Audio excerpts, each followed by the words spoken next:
right, good evening, everybody. Welcome to another episode of Psycho's Platters, always powered by coffee each and every time. Yes, absolutely. You betcha. I'm telling you, we are slowly getting there, people, towards that 1,000 episode, slowly but surely. Even if my name isn't Shirley, Fred's in the house. James is here. Harry, no, not from Harry the Hendersons. Yeah, I know, right? That's funny because maybe you were catching Rachel's. I jokingly talked about Harry and the Hendersons. I said, hopefully this show will go on unless there's a Harry and the Hendersons marathon going, you know.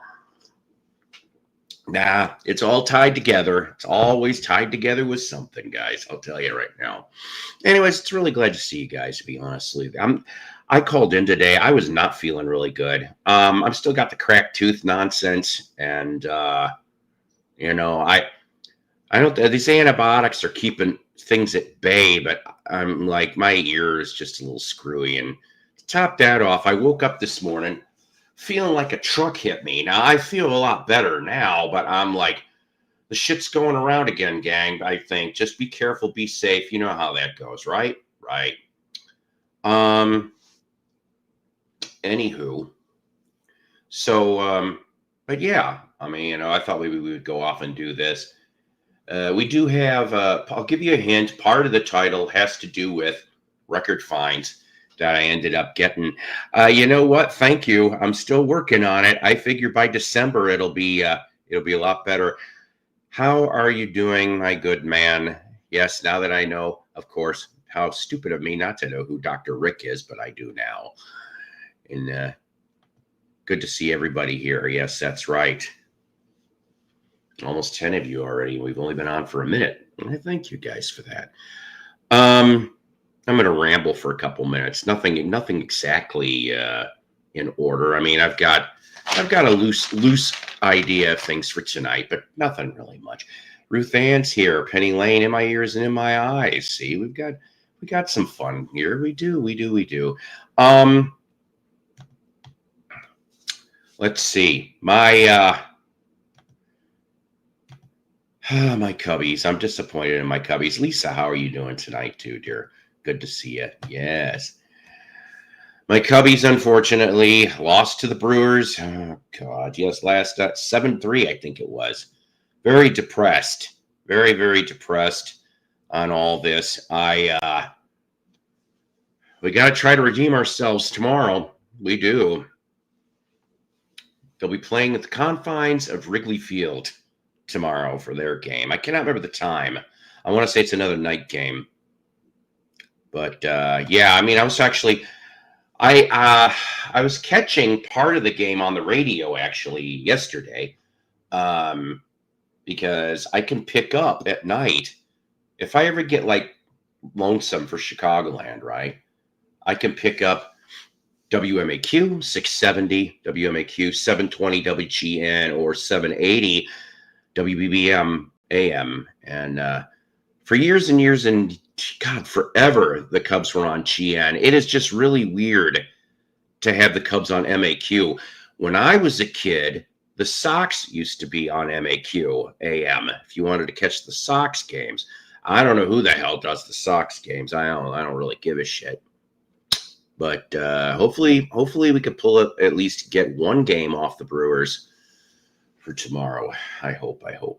And then we should know definitely tomorrow or Thursday whether or not we still have a shot at, you know, getting to. I think it's looking like maybe against the Dodgers. Am I wrong on this? Dodgers-Phillies series, right? I think the Dodgers are winning, or is it tied up? I don't know.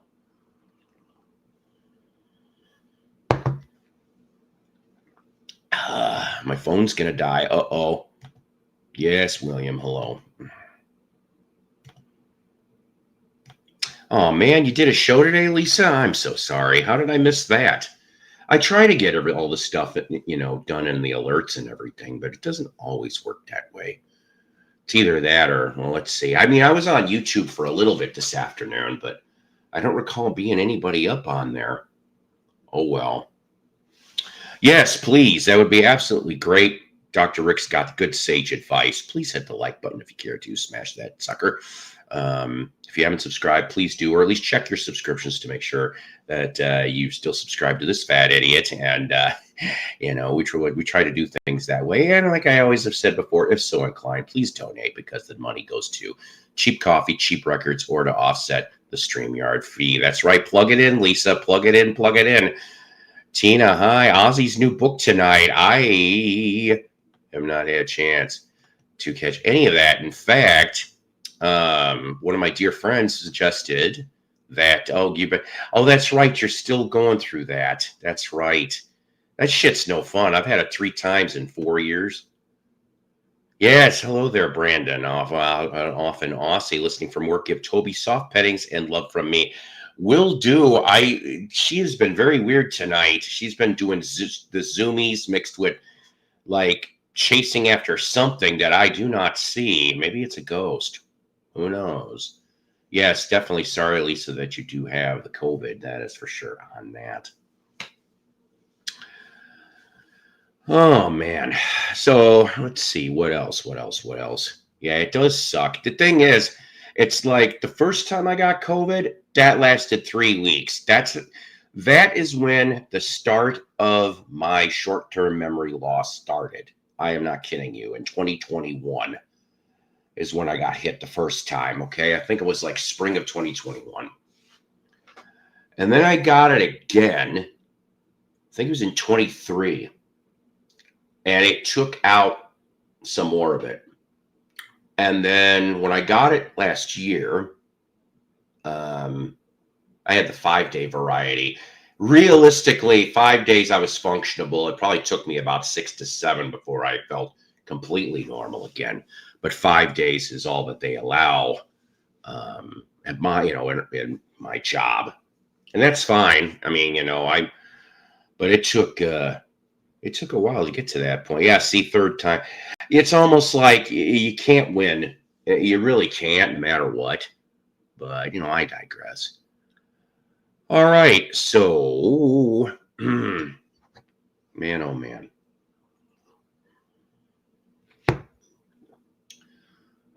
Solar storms arriving today with more electromagnetic storms on the way. It has definite effects on people. But will it have effect on Magneto and the Titanium Man? We will see. My first time's 24. Doesn't it suck when you were so sharp? Yes, it really pisses me off, to be honest with you. I used to be, the older episodes of Psycho's Platters, you can tell the difference. Hopefully it triggers a fault line. Lord knows. Hey, congrats on getting the job. Solar storms on top of a harvest moon. Ring of Fire is going to be out of control. Well, it is 2025. Johnny L, how are you? Good to see you. So you left. Couldn't take it anymore. I know, I'm ugly. What can I say? Yeah, plus a full moon in Aries. It's the moon of the 7th hour. I don't know. I'm just fucking with you guys. So I went to one of my favorite haunts, and I picked up a couple dollar vinyl finds. And actually, this is all connected basically because I got all of these things at the same store at the same time. Yeah, I wait till you get to be 58. It's bullshit. Yes. Dave's in the house. Yes. Wild times, Ruthie, wild times. Good times. Yes. Anyways, so Live Rust in the pocket for the love of Harry.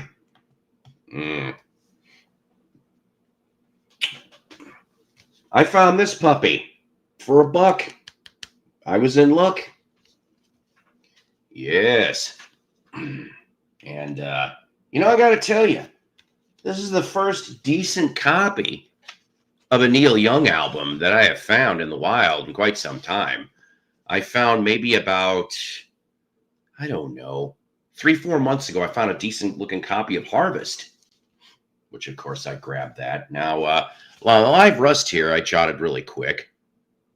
November 1979, this album came out from the 1978 tour. hit number 15 on the US Cash Box. It didn't chart on Billboard. Go figure. No Billboard chart, but for Cashbox and Record World, I barely remember Record World, but I remember Cashbox more than Record World. 15 on Cashbox. So let me show you here. Both decent. Let's see. What we got here. Oh, we do have some. The inner sleeves are a little tight right now, so that's what she said. But that's what one of them looks like. Actually, it's kind of funny because I've never seen the center hole look like that either, you know. But still, could not pass this up. Definitely for $1. And let's see here. I'm already behind on things. Johnny L, how you doing? Johnny, how you doing, pal? There's a correlation between Violence Insanity and Geomag Storm's Lovely. I've heard of Cashbox and a Radio and Records, said never did see those make. Now, Radio Records I've seen, but I don't even know if they still make that anymore. But our first song of the evening kind of took the shortest song from here. And that would happen to be recorded in October 1978. One thing Planet Fitness members have in common, they're all strong. That's right. We're all recorded in. And what we have is Needle and the Damage Done. Yeah. Isn't that a cool tune? He's some great shit in the 60s and 70s. And even some in the 80s. I haven't heard this in decades. No kidding, right? I was really surprised to find that because, I mean, the handful of copies I found over the years, you know, that and Rust Never Sleeps, which of course is the soundtrack to the concert movie, they're usually stomped on by elephants and they're not savable. See, I wouldn't have minded seeing Neil Young in '92 or any of that at that time frame. You know, I like some of his stuff. I may not necessarily agree with his points of view, but he put out such a big catalog, for God's sakes. I mean, I'd like maybe most of what I've heard so far.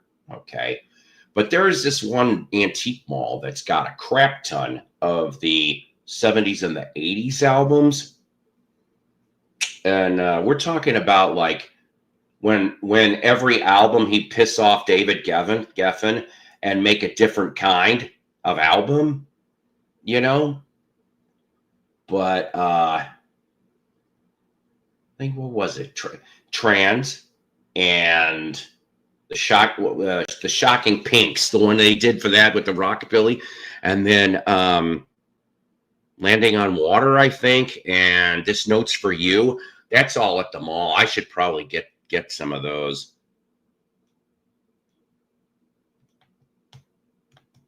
Barkers and the Colored Balloons. I have 2 copies of Harvest. That's cool. Like I said, I'm lucky to have the one. I love the song Rockin' in the Free. Yeah, no kidding. And ladies and gentlemen, another person that's rocking in the free world. He's up north of me, though, is this guy. That's right. Hey, that's how you absolutely doing? Right. How are you? I'm surprised you didn't come up at the show that I was on earlier. I didn't really feel like it, to tell you the truth. I don't blame you. Well, what is it? It's like I would have went up Sunday, for example, but unfortunately, my kid decided to actually get up. You know, because Rach doesn't start till like 9 a.m. Central Standard for me. So I'm sitting here and I'm like, if it was 7 or 8, I would have had a chance to go on for a little bit. But he actually got up early and was already on the computer. I'm like, shit. And I don't trust my tablet anymore. I used to do my shows on my tablet a long time ago before the laptop. So, Root Now, say something like, what's you? Harvest Moon is another really good album. I have the CD. Yes. Yeah, that's what I have too. I think it's on vinyl, but I only have it on CD myself. And I guess they made a deluxe edition of that one too. And I need to kind of get that because that whole album was enjoyable. I It remember. it is a good album. I mean, I played, what was it on when I was on radio in Chicago? I played the title track. I would play Harvest Moon on occasion on the show. Yeah. Why would anybody intentionally go, well, no, see, he wasn't there today. He wasn't there today. It was just, it was Rachel for about 45 minutes, and then I came on, and then I was there till, I guess, about seconds from the end, because then Double D, David Donnelly, was there too. And we were all having fun. I can't believe you're going to be 69 in 4 months. That surprises me. Yes, I definitely love Neil. Definitely. Oops, sorry. The Waxed wasn't there today, and we were all better for it. I'm just busting balls. George, good to see you. One of the best channels dedicated mostly to Four Seasons. And God, what was it? I came across an album in my travels. Hi, George. When I went. Damn, I wish I remember what it was. It was on the Philips label though. But it was all screwed up again. It's like I don't understand about these Four Season albums. They rarely ever are in good shape when I find them. And that's something. Yeah, definitely on the surprising me. So how you doing, Johnny? Mello had. You're talking about Frankie Valli in the Four Seasons, obviously, right? Mello had, and I wish I would have got it. I got the four, I think 4 or 5 albums from him, the 5 Satins, right? But he had the 4 Lovers. That's Frankie Valli and the 4 Lovers. That album. Yeah. Oh, jeez. You know how hard that is to find? I know I should have got it from him, but I didn't. I said, no, I'll take the 4 or 5 Satins, but I should have asked him if he wanted to sell me that one too. But you can't, they're not very easy to find. No, they're not. I remember going through, okay. Yeah, pre to Four Seasons, Dave. Yeah, you're right. Yeah, 50s. I think 50s. Yeah, the 50s. Yeah, early 50s. Okay. Now, the one that's in the background here, as long as you're nice and you don't give me any grief, I'll let you on for a little bit. Okay? Not yes or no. You know, Paul? Yes. I mentioned it on Rachel's, but for some reason she didn't seem too interested. So I got this finally today, right? Yes. Oh yeah, that's right. You were telling me you got that. It's the blue vinyl. Be nice. It's the blue vinyl, nice. Right? It's the limited edition one. Now the only I like pretty much all the songs they have on it. Yeah. But the only thing I have an issue with is the record came in one of these sleeves, the paper sleeves, which I don't like. Right? Yeah. And the cover seemed pretty flimsy, pretty, I don't know, it didn't seem like normal. Just pretty flimsy, right? But the record was it an import? No, I ordered right from the website, the Zombies website. From the US, right? William, message from Fred. Take off that damn Mariners hat. Is he a Tigers fan or something? Yes, he is, actually. You're not supposed to be a Tigers fan. You're supposed to be a Cleveland fan, I thought. Or a Reds fan. I don't know. I'm a sucker Cubs fan. I have been since like 1970. I thought Ohio sports fans strictly hated Michigan sports, but I don't know how that shit goes. I really don't. Either. So it came with this, this picture here. Right? Okay. Sure. With they said it was supposed to have been a signed copy. Now I'm wondering whether that's what they meant by signed the copy, the signatures of their signatures here. I'm wondering whether that's what they meant, because I checked the label on this on the record here. There's no signatures at all, and there's no signatures on the cover. So they must have meant this paper here with the picture behind it. With they have their signatures on it on here, so that's what they must have meant. I don't know, but it sounds good. I mean, it sounds really good and everything, right? But like I said, it's the only issue was the cover and which it's not like the paper sleeve, right? Which is not a big deal because I always put my records in these sleeves, right? Sure. So it doesn't matter, right? But I found some spares that like the I don't know, they were just like stuff given to me in the past. Yeah. And if the albums were shit, at least the sleeves, the little inner sleeves were good, and I'd save a handful of those just in case. Yeah. So, but other than that, it's pretty good. Awesome. All in all, yeah, sounds good. It's mono, so sure, it sounds really good. So. To mention really quick, the only four lovers I found was the 45, the Apple of My Eye 45 that only charted to 62. Yeah. I'm surprised I even have that. Did you have a? I'm telling you, I kicked my ass and I'm getting it. I wonder if I'm wondering if Mello still has it though. But I don't know whether it'd be worth my while to get it because of the taxes and the. Oh God! Yeah, you know, is the stupid postal strike in Canada done? No, I don't think so. Oh, good God! This was delivered. This was delivered by not UPS, but some kind carrier of pigeon. Service, right? Yeah. It was done by Droid. It was a catapult from the U.S. border into Canada. Right. But I'm going to ask him if he still has it. I don't know. Maybe he might still have it. Maybe he might have a few other records of the back in the day that he might want to get rid of. I don't know. I'll see. Right. Yeah. Brandon, the Seattle Supersonics did have a great jersey. William, how you doing, by the way? Sorry. I'm good. Good. I'm hanging in there. Yeah, good. I enjoyed your thing where you sat on the table there and you had a box full of records, and I couldn't believe that the one where you had a box full of records on the picnic table, and you pulled out what do they call it? What I might just that memorable, I huh? I did like every video this summer I did outside. Pink Floyd. You pulled out the Pink Floyd for $8. Dark Side of the Moon. You got it from Walmart, I think, or something. You said. Oh yeah. Okay, yeah. But when I saw that and I said $8 for that, holy shit, that's good. See, that's all part of my channel. I just want to share with you guys where to get the good stuff. Holy shit! Well, I'm going to give you a tip.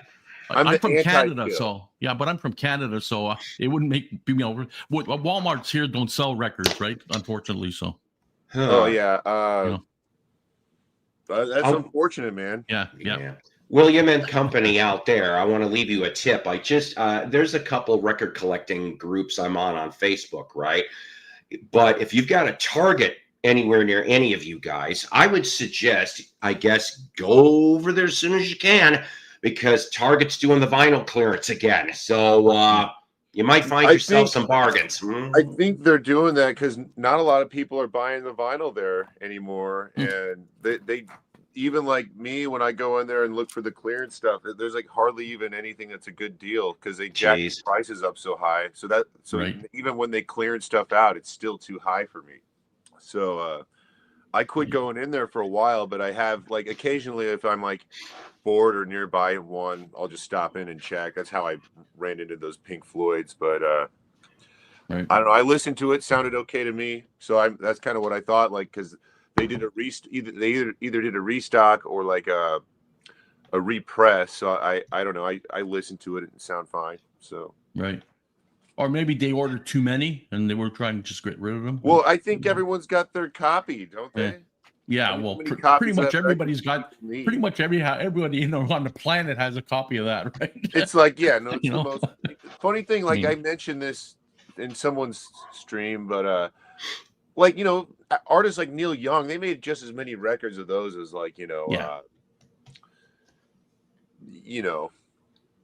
Mancini records. So right. It's just like everyone wants a Neil Young record. That's just the difference. Right.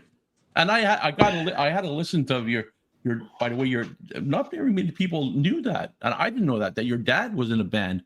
And the album, and I was listening to that the record on YouTube. Cool, man.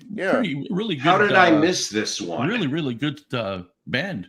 I like that. Yeah, no, that's really cool. I actually there was a record show in Omaha, and I set the record table up pretty much just to sell my father's music. So He passed away about a year ago. I guess Yeah, I could show you yeah. real quick. No, this is Yeah, that's the hang one I on. listened to. Yeah, that's good. Good album. it's a solid record. I know Yeah. that there was a lot of fighting when they made this record, and Huh. as a result, like my dad never like given this out. Or there is a Right. joke about this record. When you find this record locally, a lot of times it's autographed, and I kind of think the idea with it was he would autograph it and be like, "This is your copy, okay? You have it for you," and he's kind of one of those things. So I think there was like sort of like a joke behind, like everything my father did. There was a joke Right. behind. So Well, you're the spitting image of your dad. I'm telling you. I looked at you this know- picture and you, and it's like, holy shit. so many people never believe that. Or I'll Yeah. show Fred real quick. Yeah, no, Yeah. my father was the Oh yeah, lead that's singer here. He's got identical. the curly Jew hair, and I don't have the curly Jew hair. But you're identical. But it's a good album. I got a chance, like I said, to listen to it on YouTube, and Yeah, Yeah, I it's a kind good of album. developed I like it. part of his personality over the years, just kind of by hanging out with him, and then Right. just the record influence, and that's kind of Right. that might be where I don't think there's a spitting image at all. I think my brother actually looks Really? Well, I don't know. Well, you should know, yeah. But for me to see that picture and everything, I thought that you were both like. But I mean, you're his son. You don't know. You should know more than I do. Yeah, I thought everyone thought I looked like Frankenstein, so I don't think my dad looks anything like Frankenstein. But Yeah. Fee Waybill? He looks like Fee Waybill? anyway, no, that's cool. No, I sold some stuff to I'll run into people who've known him over the years. That's kind of the cool thing about the local. Right. There's a lot of he had a cult following, and there's a lot of people who just love his stuff, love his sort of what he stood for. I would say I would kind of describe him.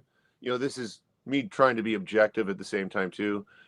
He's kind of somewhere between like rockabilly revival, and I think someone who truly, was one of a kind. So I Yeah. don't Nice. I took that, from it. I took it like a rockabilly feel to it, know. to that album. Totally. So which I like rockabilly too. So Yeah. yeah. And I was going to mention when he moved down to Austin, he did sort of do more country kind of stuff. And I kind of Right. think when I go back and listen to his stuff, I think his solo stuff in Austin is some of his best stuff. Right. So I think that's cool that you checked him out. Oh yeah. It's Yeah. kind of why I came to YouTube. I have connections to music in my family, and Right. got inspired to collect records from my dad. So Right. What's the name of that Good. band? so the name, he had a few names of the bands. This is Charlie Burton and Rock Therapy. This was Charlie Burton and the Hiccups, which they basically had some of the same members. They just kind of changed I'm writing all this. and or members, over the years. But these are the only couple that I have near me. Okay. And then, there's even some that I don't have. So believe it or not. So I'll have to like check that out tomorrow. this one right here, no record in it. So Yeah. and there was no test pressing of this. The one record there was not a test pressing of. So Yeah, nice. it's kind of weird in a way, I mean, you're to say your dad had test pressings, it's for his time he was sort of big, that was before I was even born. So when it was time to become a father, I think that sort of was like maybe throwing things off for him a little bit, but it does to everybody. So Right. but yeah, no, a lot of music I even listen to now, like a lot of country music, just reminds me of being around my dad. And he was kind of into playing like but he was like the guy who would be pretentious about playing a $3 Buck Owens record. And I guess if I could describe that, it's like, well, everybody's like out enjoying their like, $30 Joy Division records. He thinks he's got the best record, out of anybody with his Buck Owens collection kind of thing. So I don't know. He's got he always had an interesting way to spin things. And, whatever was popular, what everyone else in the room was listening to, he was not into. So, you know, Well, Right. Buck Owens and Don Rich were very talented. Yeah. anyway, But yeah. you know, a lot of everybody's really like that in a way. Like, you know, some will, like you'll have your certain records that you have that you really like that not everybody might not like, but you say that these are the best ones that I like, and you know, kind of thing. And Oh you know, yeah. so everybody's kind of like that in a way, right? You know, Yeah. and I you know. totally talk about, I mean, I don't know. I love going through bargain bins, and I think you can still find great records for cheap. And, you know, I think a lot of the VCs pushes audiophile sales as like topics of conversation. And I just feel like, let's get back to the roots. And I don't know. I feel like by not, you know, really involving myself in that part of the VC,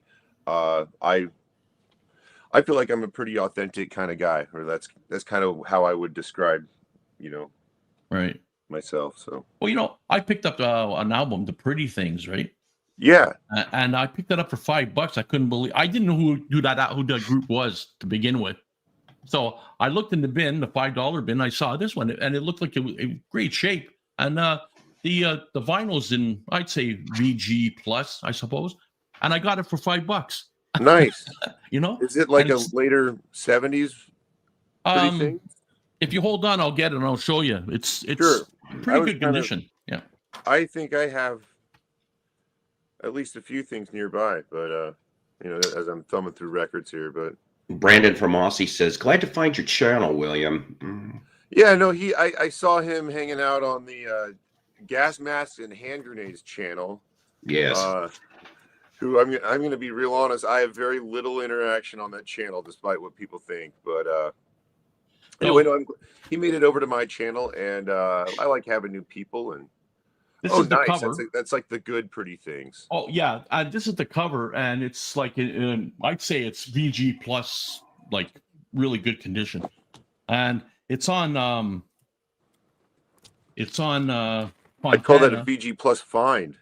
Oh yeah, I was. It's in really good shape, and the record is, I'd say, a VG plus. I mean, you could see there's marks on it, but I mean, not serious bad marks. You know, like you can. It's pretty clean, right?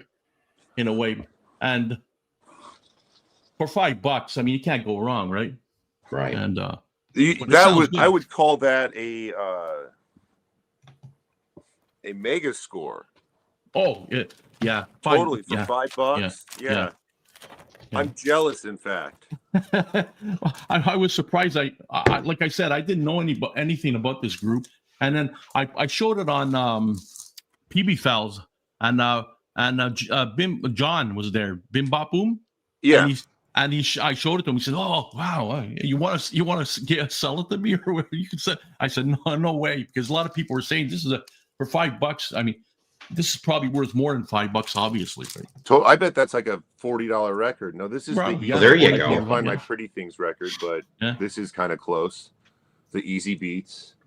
Yeah. There's like a UK press on United Artists. Yeah, I don't even know. I have it. This is from my father's collection, which I haven't even gotten around to listening to everything. But Right.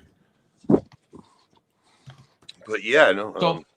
So you see, well, William, it's amazing. Like some people scoff at, you know, people that go to these bins and stuff like that and buy, you know, pay that cheap for records and stuff. But it's amazing the stuff you can find. Oh yeah. You know? Well, and you know, I know there's a lot of competition and people, you know, when records become available, there are people paying top prices. But here in my city, amongst my friends, there are bragging rights for finding rare gems and grails in dollar bins. So Right. that's kind of what, you know, I will never stop doing that. And Hey, if that's what you like. here's another great British group, the Walker Brothers. Actually, are they? I think this is just a UK press, aren't they? They're a US group, aren't they? Oh, Yes, and The Walker Brothers. the sun ain't gonna shine anymore. I think that's the big one. Oh, they sing that? Oh, okay, Yes, that's a good yeah. song, Wow. Yeah. Anyways, yeah, no, I'm just kind of going records next to me. Yeah. I didn't realize you had me on full screen there, but It's all good. Of course, we got the Kinks right here. Oh, Oh, there you go. oh, they Yeah. have Lola on that, right? I noticed. Eh? Yep, Lola no, and this is a UK press of on Nice. that Blue Pie label. yeah. Wow. What'd you pay for that? I just acquired all the Oh. records I'm kind of showing you. I got my Birds collection Oh, here. okay. These are just kind of acquired, but no, I Yeah. used to have one of those, and it's kind of amongst the things I'm reacquiring. So Cool stuff. Good stuff. Yeah. Yeah, I'd say. Yeah, I can't buy my even Paul. pretty things. Even record. Paul gets some of the records he gets. I've never heard of before, but I there's a few that I thought, wow, that's Oh, great, look at right? you. Now, is that mono or stereo out of curiosity? Which one's that? This stereo. Still, what a hell of an Oh, album, wow, though. nice. Yeah, I think this is my first copy of it. Even in fact, it might even be. Did they even make a? This looks like a 70s with the yellow Yeah. font. Did they make a white? With the white font, The white Columbia label with the font. Oh, white font. you mean like a 2i? Yeah. A 2i. Yeah. That's exactly what I'm trying. Yeah, to do. for six, I think God, what was it 68, 69? I think was the last years with the 2i, but I could be wrong. Let me just tell in the comments. I think 69 was the last year of the 2i. Yeah. The Kinks always have gems on their albums. The Birds, show your Birds albums. Well, he just did. And hey, everybody, Mason. Yeah. My favorite Kinks album, Mason says, Strangers is one of Dave Davies' best tunes. That's right. Well, so here's my other one. I'm gonna show that from the vinyl finds here. So this one here, June of '81. It's kind of neat because I got to tell you, most of the time when I've come across any Commodores, it's usually beat up. This is actually kind of surprising. This one here from June '81, last album with Lionel Richie.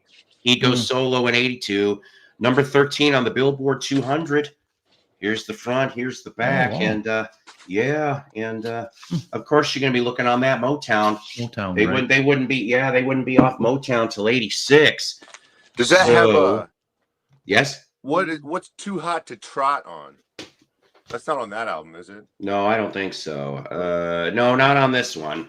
But what That's we're my going favorite Commodore song. Too Hot Today. You know what? They did a lot of good stuff. Yeah.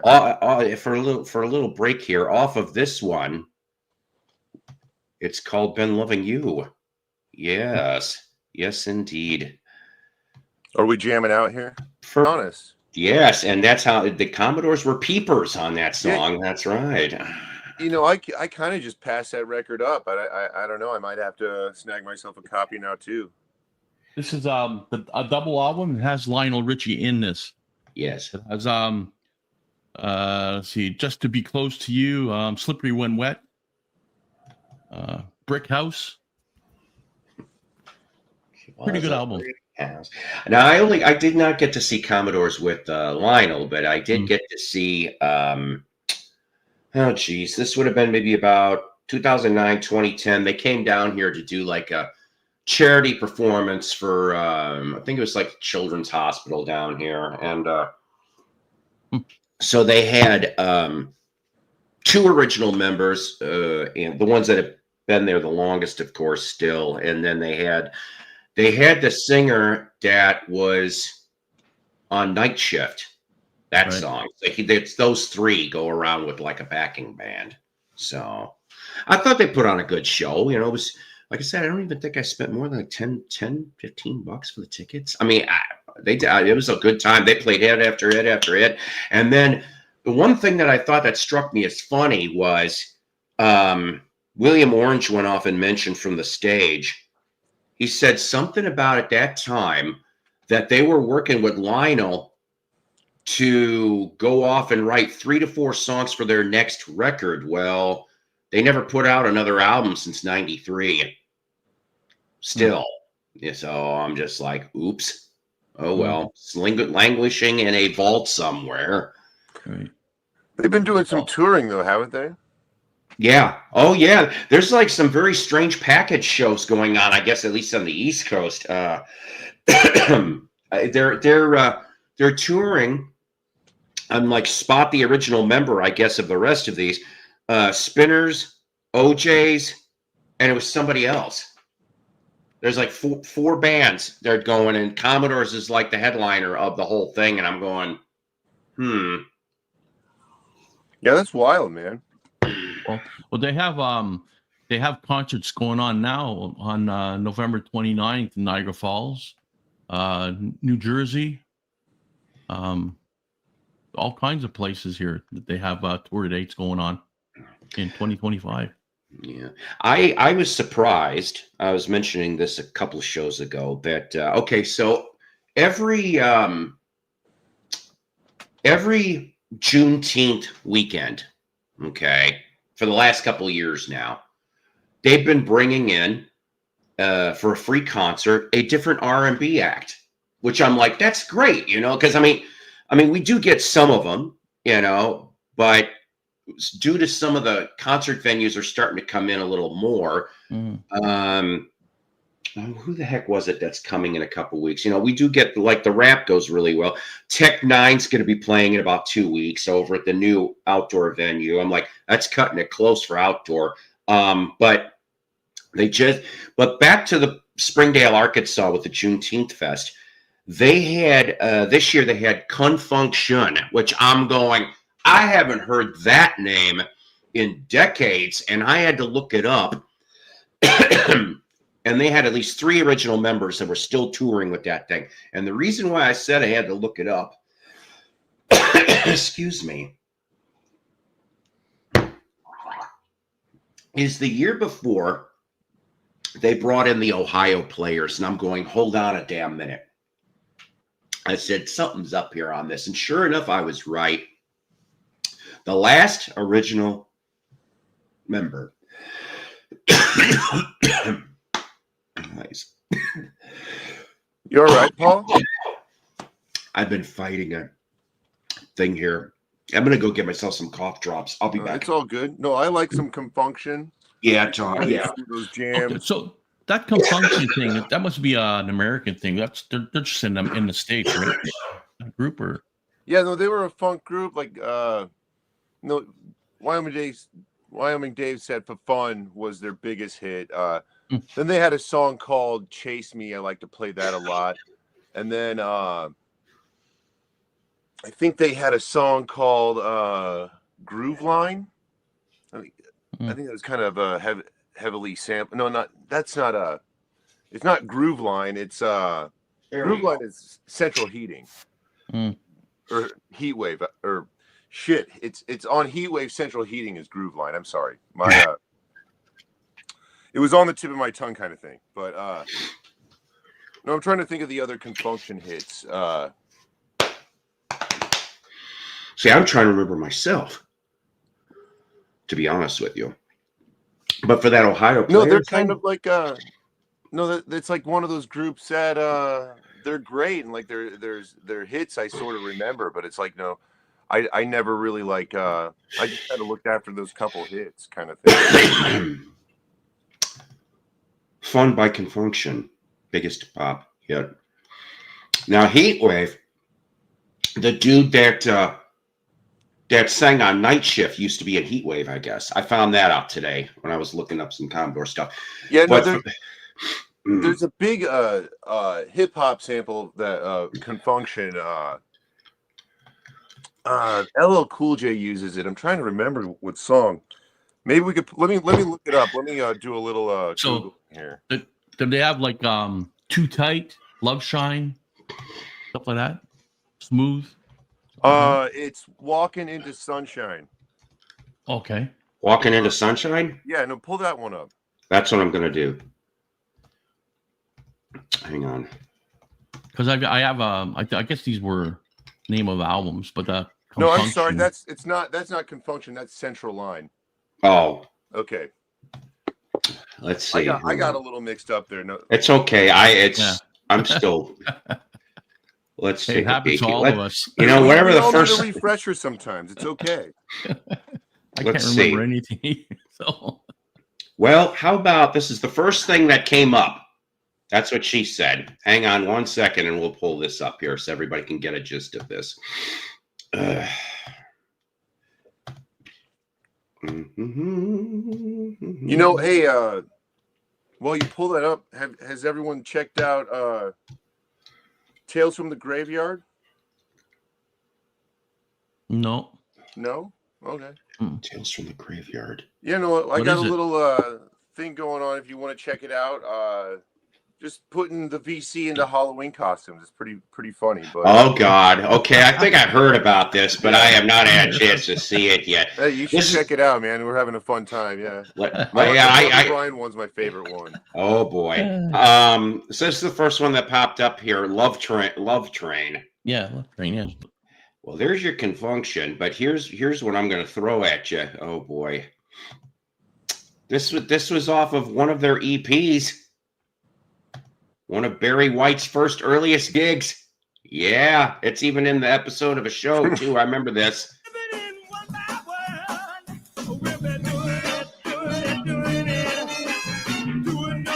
Dude, it's on the Kellogg's label. Mm-hmm.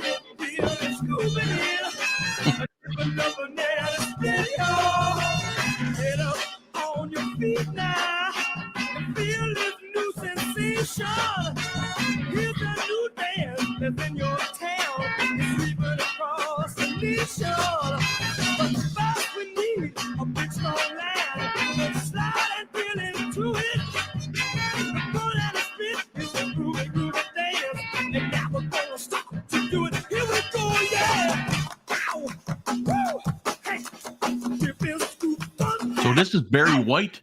Yeah. Holy shit! I got a CD of Barry White, and it's a lot more West Side. Wow, different, very different. Well, I have.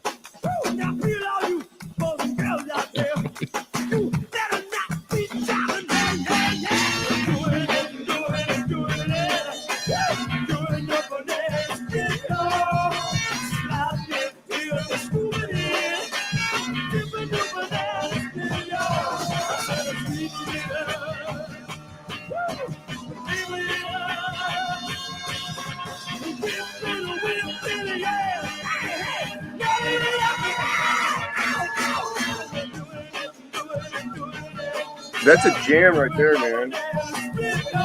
Oh yeah.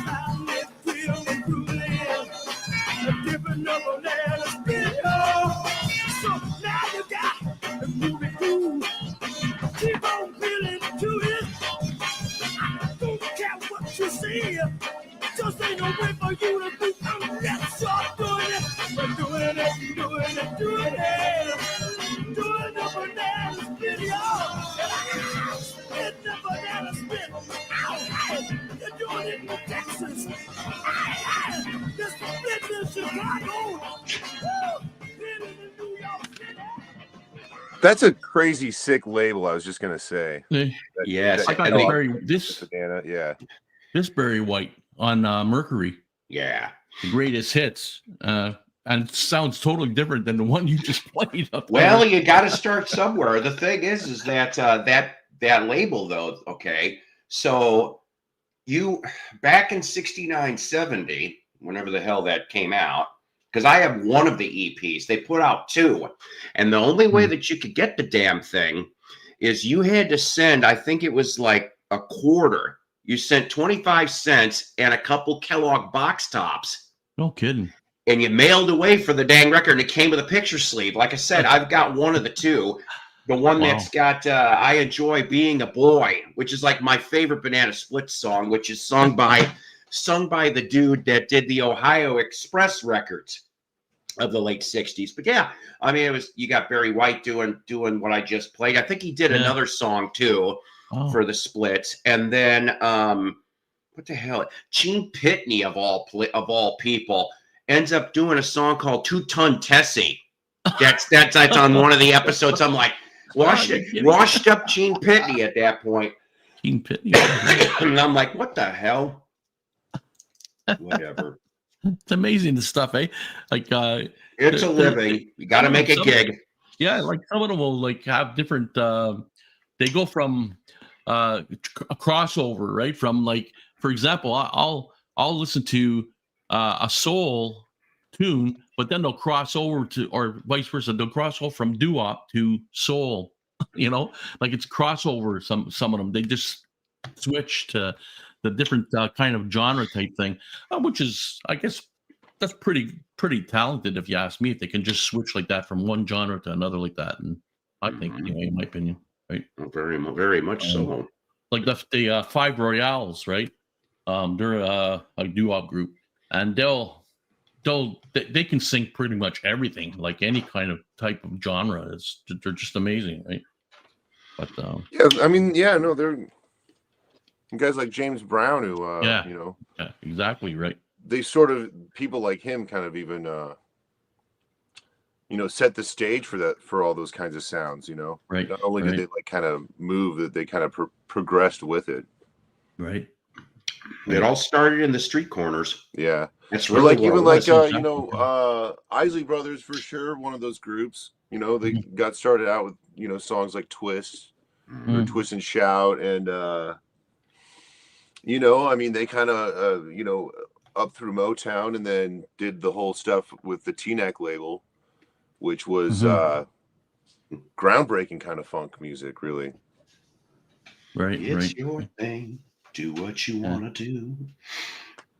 But I love all that stuff, and Yeah. I mean, my mom got into some of that R&B stuff. I mean, I said before that she had just about every 60s to late 70s Stevie Wonder records that she had, but she had Marvin Gaye, she had Four Tops, she had Isley, she had what the hell's the other one that's coming? Smokey and the Miracles. She had all Smokey that. Robinson and the Yeah, Miracles. she had all that stuff, and I, you know, and when they weren't looking, I knew how to operate a record player by like 5-6 years old. Seriously, and I'm just like king, and the headphones are on, nobody else is fucking listening. I'm like, here we go. Let's see what this has got. And I always did this. I'm like, this looks odd. Let's see what the hell this is. And that's how my landscape, you know, blew my mind pretty much. You're fortunate because in my house, my parents ruled the house, so they had a big, huge one of these used record players, you know, with the cassette and everything, big friggin' piece of furniture, right? And I could never play my records on there. She'd want to play her friggin' polka and all these other songs, you know, and it's like never. I couldn't touch her record player, so I had to end up resorting to getting a used one and play some of the records that I had. But sure. But what can you do? It wasn't my house, so I couldn't tell her what to play. But Lawrence Welk and oh god, that's funny. Lawrence Welk, have you guys ever like went back and watched some of those old shows? Oh, like flipping through like PBS, will sometimes like syndicate some of those old Lawrence Welk shows. So I did that. I don't know if you guys watched my cheesecake episode, but I was going to actually mention that how on the show, on the Lawrence Welk show, they would actually have like hot girls dancing to that kind of music, and then but you would like look in the audience and like everyone in the audience was like old people, you know. I mean, it was like it was music for old people back then. So it's like, listen, William, it was a religion at my place. My parents used to sit there every week, watch Lawrence Welk. Yeah, it killed me. I'm telling you, it killed me. I remember just like flipping through. I'm like, what the fuck is this? And it's just like, and then you see like cute chicks dancing. Like, you know, that's kind of the thing. It's like that's what made me kind of stop. Or like, you know, or Hee Haw. They used to watch Hee Haw for Christ's sake. Like that was another. Oh God. Yeah. Yeah, grandma with the Lawrence Welk and mom and dad with the Hee Haw stuff. So I ended up seeing and listening to a lot of stuff over the years. Of course, when when Family Guy would have a couple minutes short. Ladies and gentlemen, Conway Twitty. I knew exactly what fucking performance they pulled that from. I'm like, son of a bitch. You mean I get to see this again? I saw it once when I was a kid. Now you're going to make me watch it again. But a couple episodes ago, I played the One Toke Over the Line on Lawrence Welk. I thought that was funny. Well, Conway Twitty even sang "It's Only Make Believe," which is kind of like a '50s oldies tune too. Yeah, but Have we're you heard that talking, one? we're talking. Yeah, oh, I love It's Only Make Believe, but I mean, That's we're a good- talking good about song. country Conway, The Die okay? Hard country stuff. which, believe it or not, I shouldn't even. I know we're shifting things just for 2 seconds here, but I tripped on this little article about Conway. I don't know why, but supposedly the article gathered up something about that coming possibly in 26, some unreleased Conway stuff from like 69 to 77, at least a CD's worth. And then they started talking about the story about how, I mean, this crap is all connected, which was really, really weird. But like towards the back end of the article, okay, they were mentioning how that Universal and that fire, whatever the hell, in 2008, 2009, supposedly that destroyed a lot of the masters and blah, blah, blah, blah. Well, supposedly last year, they released a 1965 unreleased song of Bill Anderson and Dolly Parton. And they're like, where the hell did that come from? Because supposedly that was what I'm getting at is that it could be that Universal inflated the numbers of artists that were destroyed in the fire, because now they're saying that the master recordings might have only been destroyed for about 19 artists. 19, I said, because if I remember correctly in the news article, it was over 100. Now they're saying they called bullshit because supposedly there was other tapes in another facility that supposedly they inflated it for the insurance money. They So only Universal, I'm like, oh God. I said, why am I not surprised if this is true? They only destroy the masters for certain artists. They don't want to. They don't want to receive the masters. Everything else they keep. You know what I find now that's coming up on YouTube a lot lately? I just watched was Conway Twitty's grandson and Loretta Lynn's granddaughter sing on stage. Isn't that something? And Merle Haggard's son, I believe, and Johnny Cash's son or grandson. Merle That's Haggard's crazy, grandson man. and Johnny Cash's grandson. The next generation. I know, like I see a lot of that. Waylon Jennings' kids are like rapping, aren't they? Or like one of them is like a rapper. I don't know. I have no idea. Huh? Yeah. What a change and what a genre shift, Yeah. Rap. Well, I don't know. Speaking- Maybe you're doing the Jelly Roll thing. Oh my! Speaking of Waylon, I thought this was kind of funny. I don't know, but the same day that Taylor Swift came out, there were people standing in line, but not for Taylor. Waylon's archival album came out, and I'm like, hallelujah! I knew there had to be some Really? people Wow. out there. That's funny. Yeah, I don't know Wow, what's on yeah. it, but yes, so there was people. Wow. No, we don't want fucking Taylor Swift. We want the new Waylon Jennings, album. Wow. And they're like, in 2025, did not think I would hear that, but I'm I'm kind glad. of out of the loop on all that new stuff right now. Yeah, won't feel bad. It's really hard for me to navigate when I have time to navigate. Yeah, no, I was just reading an article. Actually, my wife was reading, so showed me on YouTube on the TV that there was this person that put out that Taylor Swift is bigger than more popular than the Beatles, bigger than the Beatles. That's what it said. Bigger than the Beatles. She told That's me, not she fair said, to say, though. and I said, "Are you friggin' kidding me?" Right? I said, "Well, what were they were smoking, right?" And I woke up think and What they But mean I'm by not that, under. though, like if you ask like a Taylor Swift fan, like, well, yeah, that's true. They'll probably name say, a Beatles song. Yeah, those Swifties. Those Swifties, whatever. some people might say that are into Taylor Swift. They'll say, they're bigger than the Beatles. They'll probably say that. Maybe I don't know, but maybe because they've never followed the Beatles. Who wouldn't follow? Who doesn't know who the Beatles are really? Yeah. I mean, God. I'm gonna. I haven't listened Well, to it I'll yet, watch it. but I eventually do listen to all of Taylor Swift's records. So You know, I don't know. I just can't. I can't seem to really.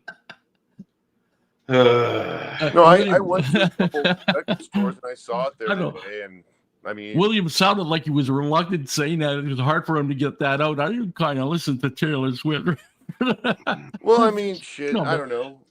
I was never into Taylor Swift, but she might be really good. I mean, I've never really listened to her, really. So, but There's worse artists out there. oh yeah, of This course. is true. Like, Some that I think I'll tell you who I hate. Actually, Sabrina Carpenter. I don't know why, but I loathe her. I think she's like the worst of the worst. Or like, I think what they try to do with her is they make her like forcibly cute or like obnoxiously cute. That's what I'm trying to say. And like when you go to the record store and you see just this like stupid AI makeup bullshit record cover, just like, and they got like 50 of them sitting there. I'm like, man, get this shit out of my face. You know, I think it's the one thing I wish I didn't have to look at when I go into any sort of, record store right now. That's marketing for you, right? That's what they do. But it's like I've never been more annoyed by any other marketing than that. I don't know. But I mean, can she sing though? That's the thing. I mean, no, I've listened to her music. I think it's like super polished, watered down. Yeah. Like Taylor Swift, but even more watered down. Right. Yeah. I don't know, man. To each his own. Like I wouldn't personally buy Taylor Swift album, but some people buy them. Like they swear by her. So it's like okay. There's some of these artists though. Like I bet Sabrina Carpenter one day there's just going to be loads of her records just sitting there, and no one wants them. $2 at the bargain bin. There you go. Check that out, but wait until it gets into the bargain bin. You'll be able to get a whole pile of them. Yeah. Well, I don't know, man. So we're a few generations away from really not giving a shit about records. Oh, God. Well, man. I hope you're wrong on that. I hope the vinyl records keep going. I hope Oh no, there'll be a day where there's too many copies of Rumors again. Oh yeah, God. Yeah, how many copies can you make of something, right? This is what the hell. Okay, I talk about this on and off for the last couple of years. I'm like, why the hell does Rhino and all these other labels and they go be careful now, crank out, okay? They crank out the shit that you can get maybe for $5 to $10 used. And they go off and I'm just like, put out the rare shit. or like, yeah, no, it's like, because there's still value in their name, like as a marketing tool kind of thing, or like they're still accessible. You can play them on the radio, or like, what do you mean, like a Doobie Brothers reissue? Yeah, I'm kind of and the Rumors. I mean, they're said sold millions and millions of copies. Piccolina, are you talking sensational Alex Harvey band? Is that what that's supposed to be? Yeah. Oh yeah, and that Buckingham Nicks thing. I'm like, nobody bought the shit when it came out, and then it was reissued again. I think in the '90s.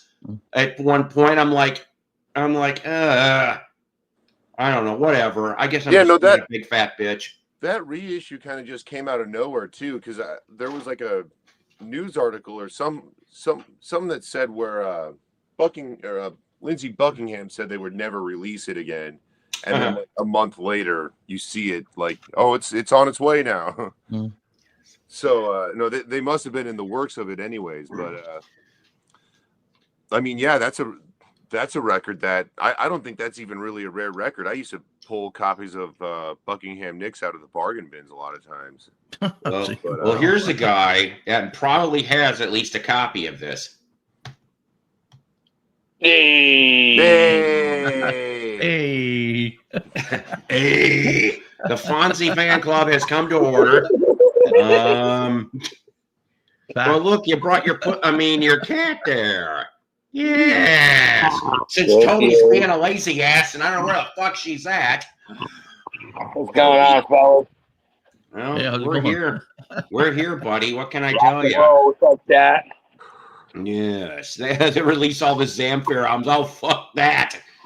Yeah, right. The cost of records. Yeah, I mean, I know I'm gonna be old when I'm saying this, but I miss the garage sale prices. I do. I used to get so much good shit for dirt cheap. Oh man, we could talk garage sales. That it's not what it used to be. Because No, it's not. Whenever I find records at a garage sale anymore, it is like I want half of what you're going to sell it for. You know, they're looking In the 90s. In the 90s, there was a flea market I used to go to, or an indoor flea market, where literally the whole back corner was nothing but albums, and they literally wanted a quarter a piece. Oh, A quarter a piece in 1995. Like, they didn't give it to the records now anymore. But I think a lot of these like people that are selling records now at flea markets and like the Goodwill and stuff, I think they're catching on, or they've caught on that hey, you can charge more than $2 for this record type thing, right? Nowadays, so their prices are so increased now. It's like it's not worth it really when you think of it. I picked up a box set of. Awesome. I'll show you. So good seeing you guys. Yeah, same here. Same here. Hello, Mellow. Quite right, Slick. William, I gotta say, I love your bad segue segment, dude. That is one of the funniest things. Okay. I picked up this. Ah, right. It's got everything in it. It's got the concerts, everything. Guess how much I paid for it? $5. You're right. You know why? Because we were the Walmart was selling for $5 too. Oh, he just no kidding. Yeah.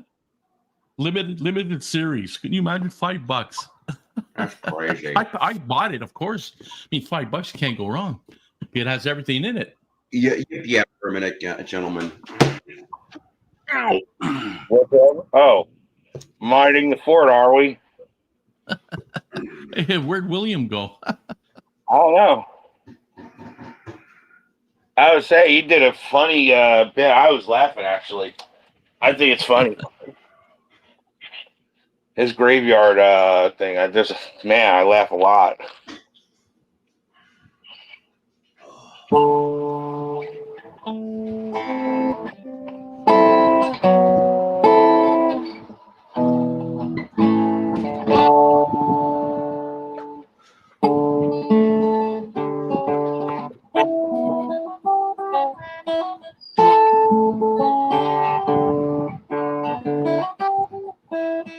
Gone up a young country boy, Mother Nature's son.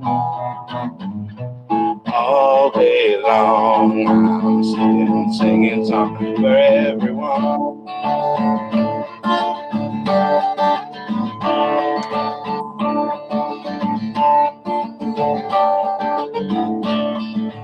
Sit beside my field of grass, see her water rise.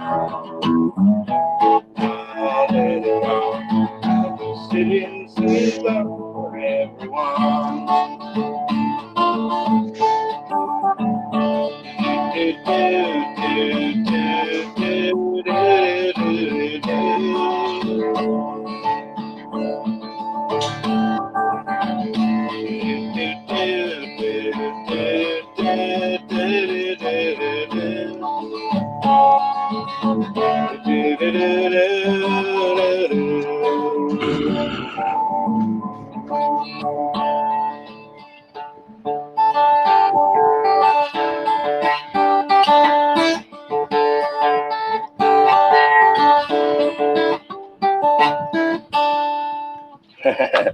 When CDs were the rage, there was a store that sold all the vinyl for $1. Oh my God, I would have loved that stuff. Oh, I miss those days. The 90s were like the last decent, but then again, saying that, I'd say maybe about probably about 10 years ago, maybe 5 years ago, was the last time I really went to garage sales. Once in a while, I'd go to an estate sale. and I would sometimes find some good stuff there. But like the last great garage sale I went to, there was a box of records. They were just getting ready to pack it up for the day. I showed up like late afternoon, and they had a box of 45s.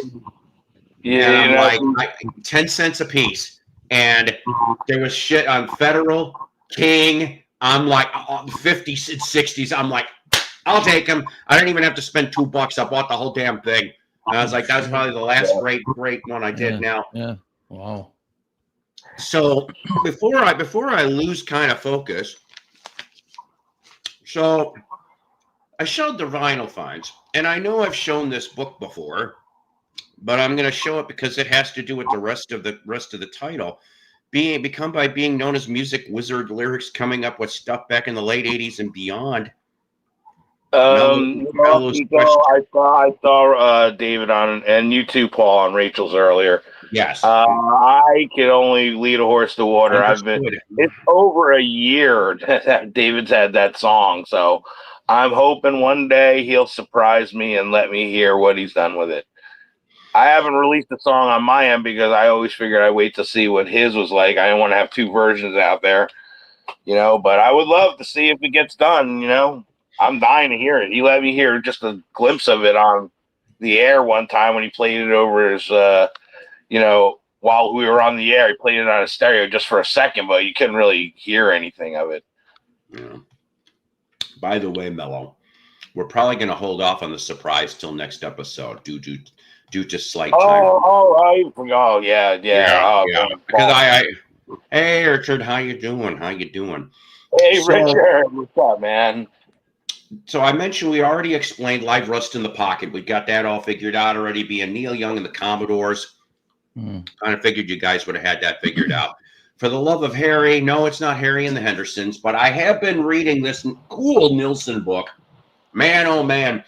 Nilsson, The Life of a Singer-Songwriter by Alan Shipton. I would recommend this to any Nilsson fan or just anybody that wants to know about good music. Okay. So I'm just going to turn to one thing, although I have got about 1, 2, 3, 4, 5. No, 4 songs set in the queue for Nilsson. Okay, we're going to talk about that. But oh boy, hang on a minute. Did I not put the right page right? Hate it when that happens. Don't. Anyways. Oh, here we go. Okay. So it's gotta be a fascinating book. I probably can only imagine. Yeah. Let me make myself big. I didn't bring my glasses. I would normally go off and read so it's time for a very, very short segment of Disaster Piece Theater. So I'll go back a little to get to the point here. Nilsson admitted that although he had a huge interest in music when he first started at the bank, he started at the bank at about 1961, 62, okay? To turn that interest into something I would make it a living, that was something I didn't know about, and no one was there to tell me. This was why Scott Turner, he co-wrote songs with a teenage Buddy Holly. Wow. I know. I didn't know anything about that either. And I'm a Buddy Holly fan, and I'm going, I got to find out what song supposedly that Scott Turner co-wrote with Buddy Holly when Buddy was a teenager, okay? Oh, wow. So that was why Scott Turner was so pivotal in Nilsson's career, not only promoting him toward what he succeeded to find, or what he needed to find out, but actually providing the first stepping stones for his very cautious journey into a new life. Turner had boundless enthusiasm for almost every aspect of Nilsson's music making, complimenting him on his voice and that quick musical memory that he had demonstrated on several pieces such as In Time. Now, Scott Turner also, for a little while in the late 50s, emigrated to Australia and ended up having a couple minor hits over there with his band. I can't remember what the hell the band's name is right now. What amazed me more than anything, Turner said, is that I would sing the song for Harry one time, and I sing like a rusty hinge. And Harry would sing it right back to me without missing a note. Furthermore, Turner showed Nilsson how to inhabit the world of studios, sessions, singing, and songwriting. As Nilsson put it, you know somebody who knows somebody who knows somebody who's in the music business. And finally, through all of them, you get to meet that person. And then you start hanging around the office. You go for coffee, things like that, hoping that someday you can make a demo for somebody. Turner had connections everywhere, as well as giving Nilsson a co-writer's credit on some of the songs they needed that they recorded together in May of '62.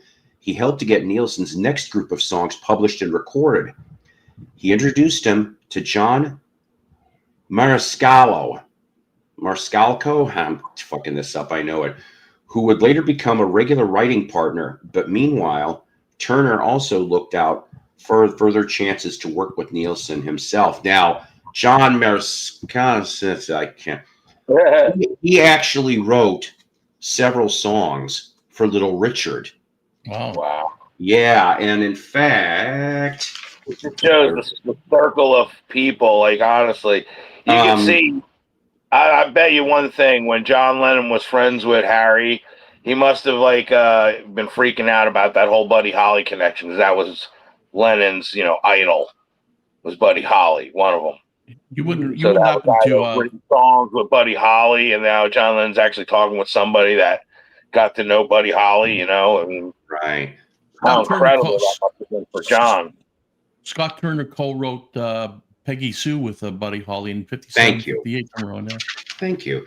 So the John wrote "Rip It Up," "Ready Teddy," "Good Golly Miss Molly," and a couple others for Little Richard back in the day. Okay, so now though we're talking 62 going into 63, he's got him in the Nilsson universe. And who do we have in our universe right now? That guy. That's who we got right now. Yes, indeed. Goodly to have you, as Brandon would say. Brandon says, yeah, goodly. So Turner manages to get those batch that I told you about to an old friend of his by the name of Randy Sparks. Does that name sound familiar to any of you people out there? New Christian Minstrels. Dave, you get the gold star. Yep. Well, Turner had been touring Australia. I know that, man. Sparks had put together a large-scale folk ensemble in L.A., the New Christie Minstrels. Mm.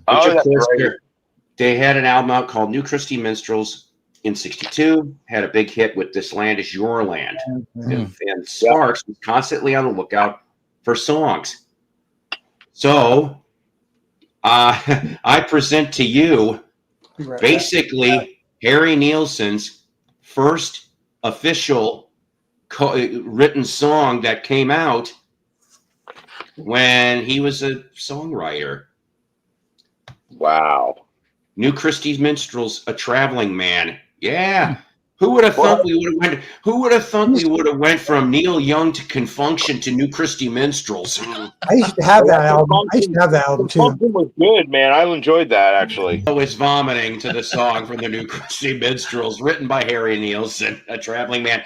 To postscript this particular piece, having finished the song, according to Turner, Monday morning, I went by Randy's office and played our demo.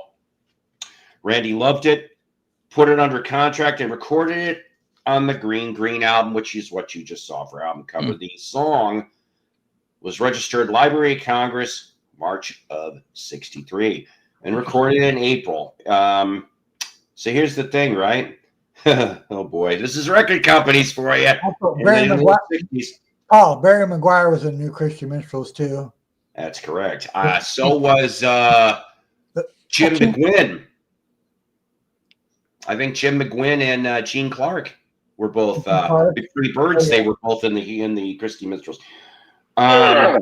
That's right, Mello. Nevertheless, Nielsen finally had his name on a record That label, was a good one. and in that contract, he figured there would be some income from that album sales, and to follow up the $5 advance that Harry got for that song. Well, him and Scott Turner both got a mechanical royalty for the recording. Do you care to know? You want to take a guess how much that check was? Probably a lot. I bet. I don't know. Ladies and Dave. gentlemen, Dave, did you say Barry Maguire was on with that group? Barry McGuire's with New Christian Minstrels, yeah. Really? What a switch to like the eve of He was destruction. Destruction, yeah, I know. I've heard that song. Oh, crap. Yeah, I know. Holy shit. From gloom and doom to like, or vice versa, I guess. did it hit the spot there? Oh my Brandon god! Jaskin? Okay. Very, It sure did. Cents. Thank you, Brandon. 46 cents. That's what the All fuck right, Nielsen Chris. got. Can you 46 believe that cents? shit? No. 46 cents. not Don't much. spend it all in one place, Harry. Now, Ah, to continue, because like I said, I got a couple songs. I'm not going to read every damn thing. That was the only piece I was going to mention. So, what's up, Bill? So in 63, okay, Mercury Records gets interested on a song that Harry wrote. But for some reason, they don't call him Harry Nielsen. They put him under a pseudonym, if you A will. pseudonym? Pseudonym. By the name of, and this almost sounds like a gangster almost. Johnny Niles. That's what Johnny it's under. But the Harry Nielsen Oh my is god! written Really? I in never front. heard that. Well, this one here is called Donna, I Understand. I swear to God, pseudonym sounds like a cough syrup. Yes, you have to go get a drug prescription for it. That's the early Mercury There's a label. pseudonym. Paul, that's the earlier Mercury label, too. Niall. That is interesting. Holy crap. Very I never collectible, knew. too. The Nielsen collector. I understand. Great album. Johnny Ellis, did you know this before yourself? I didn't know about this one, no. That's what I mean. That's pathetic, because you're like doo-wop. This kind of music would fit in perfect with your show. Yeah, I'm going to keep track of that. You know what I mean? Like, it's incredible. I never knew it. And this is the reason why Psycho Bladder Show exists. I'm sorry. Or at least one of them. Bravo, Paul. If I made you cry. Wow, this is wonderful. Yeah, really.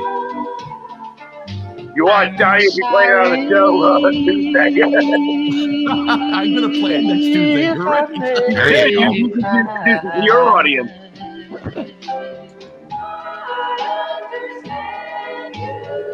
They'll be like, John, where did you find this? I'll say it's a secret.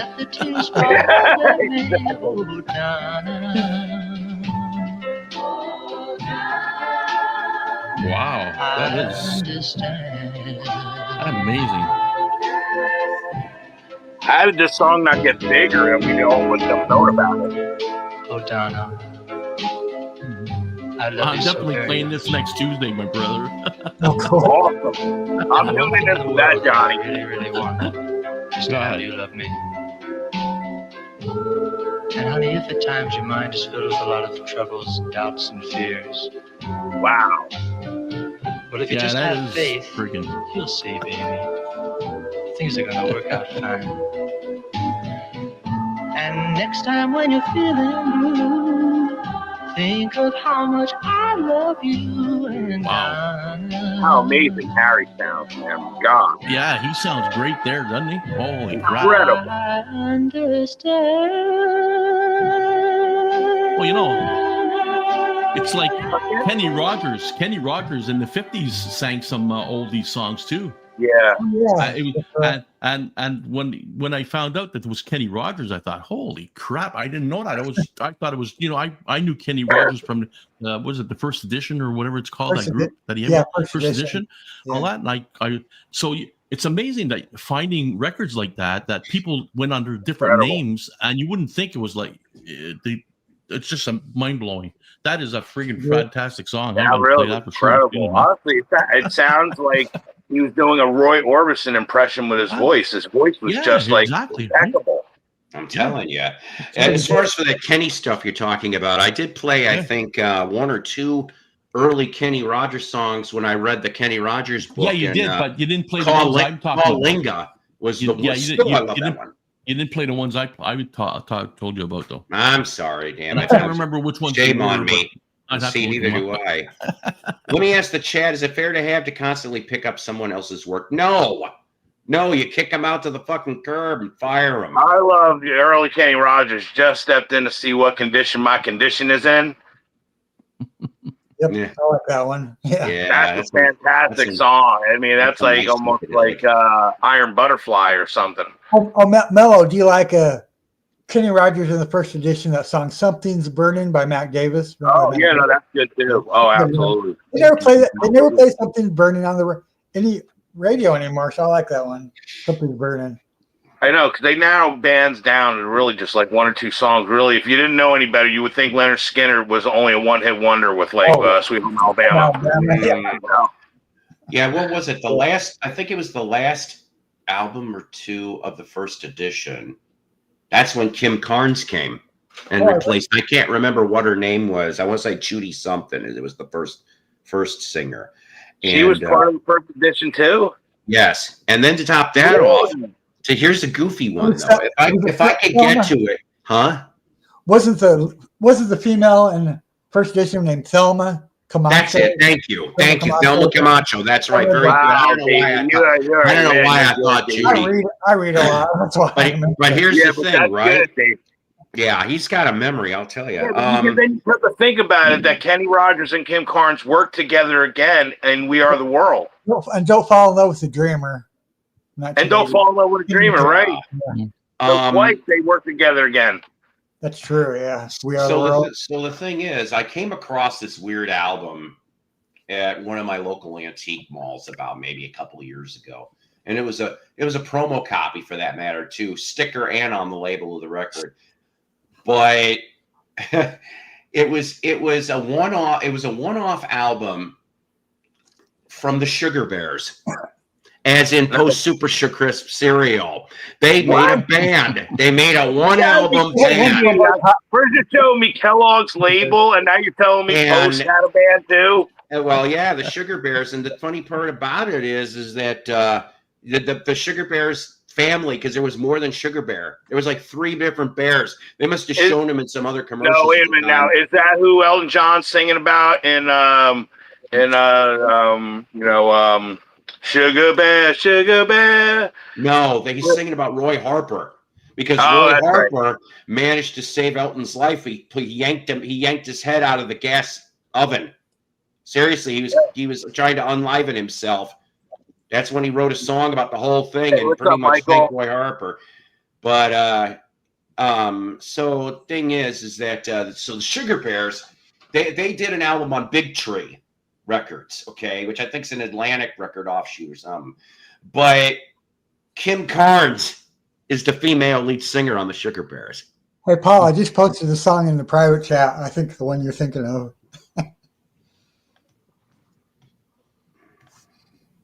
The link. That's the right link. I don't know. Oh, yeah. Hang on.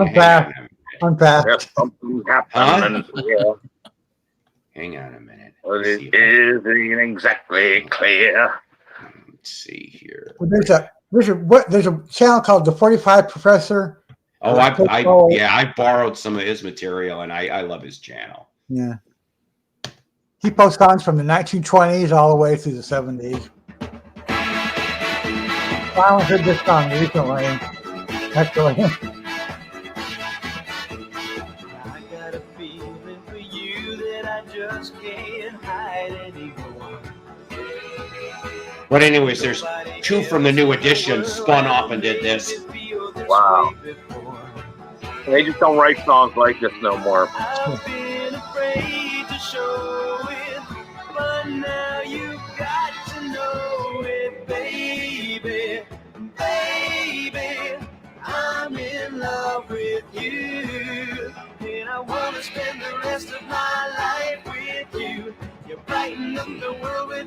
Yeah, that's a good album. I've got that on CD. I think it's called For the Love of Harry. How convenient. Yes, this is Bobby Sherman.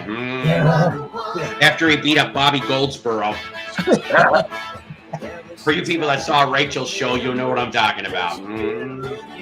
I made Paul obviously doesn't like watching Scotty grow. Bobby Goldsboro. Where's Stephen Schnee? I don't know. I'm Paul Pease and you're not.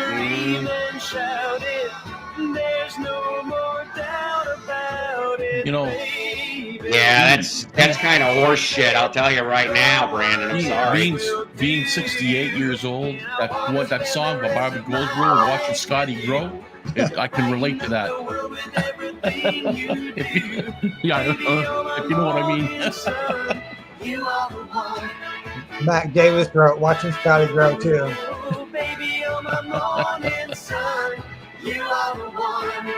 Yeah. That's an interesting 40. Sugar Bear.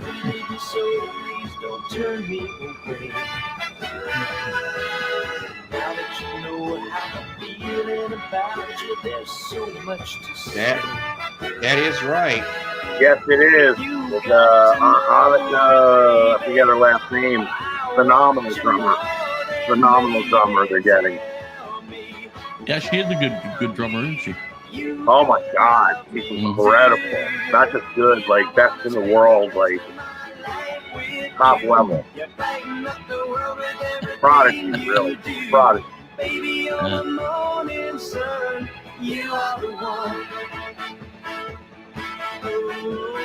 This is awesome. I like the song. If this wasn't a Sugar Bears 45, I could have seen the Archies do this. Oh yeah. Or as the Lighthouse. I was just thinking that about the Archies. Are you here now? Are you here to visit? That's not too bad of a song. Come here. No, at all. You got to do your cameo. Wow. As part of the contract. There you go. No, you don't. Get away from Paul. Get away We from didn't come Paul. up when I had Delilah. They could have seen each other. Hey, what's the deal, Diva? Just kidding. What is with you? What are you? Oh, whatever. That's got to be one of the quickest fucking cameos. Anyways,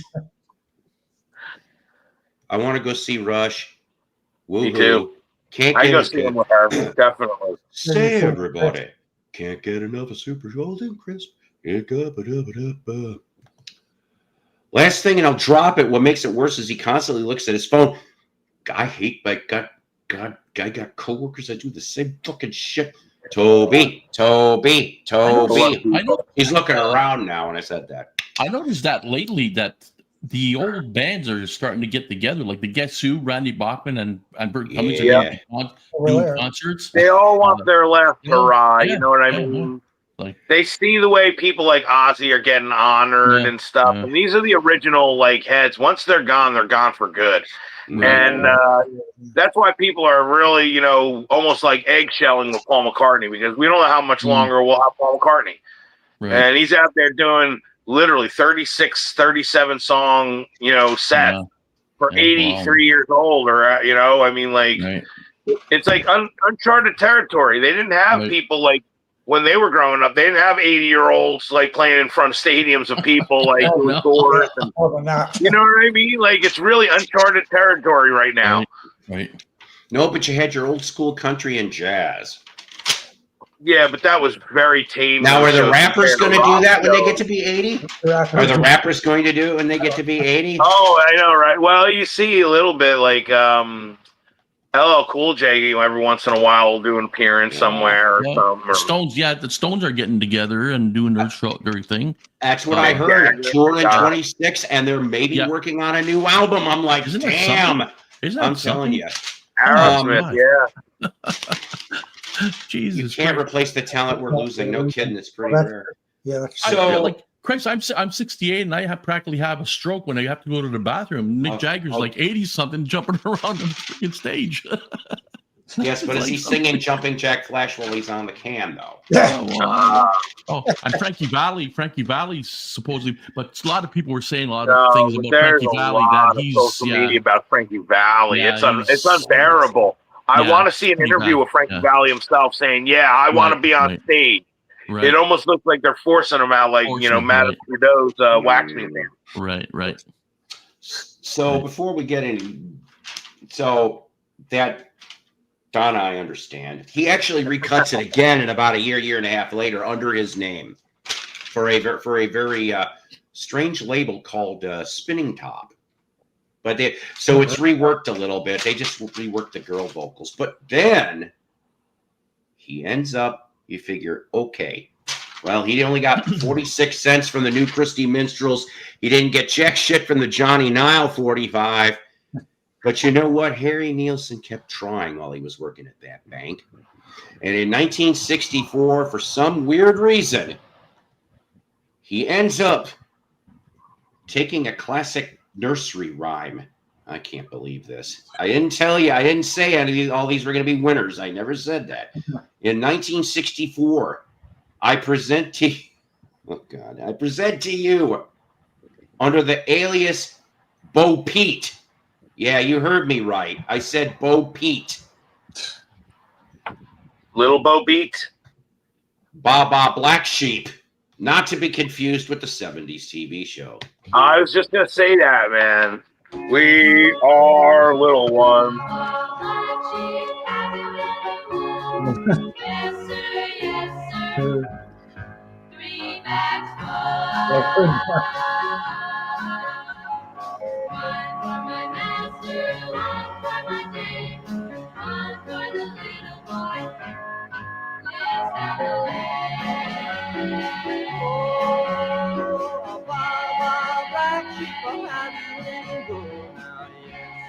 Yes, sir, very bad for now.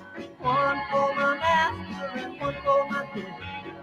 One for the little child who lives down I've there. never heard this version.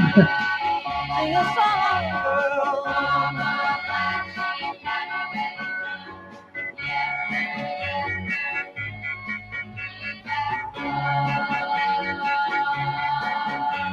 Oh, one for my master and one for my king. One for the little child who lives down the lane. Whoa!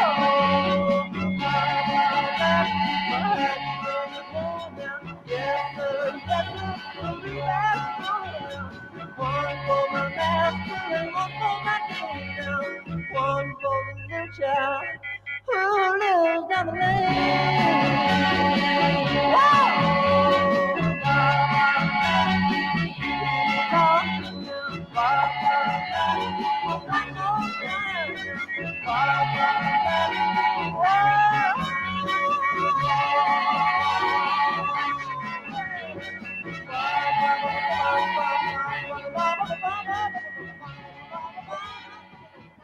Well, that was interesting. Yeah,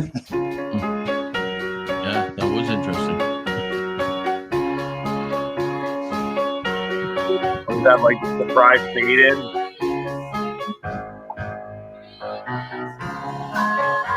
It is strange, I will tell you that. Yeah, you thought it was over. But wait, there's more.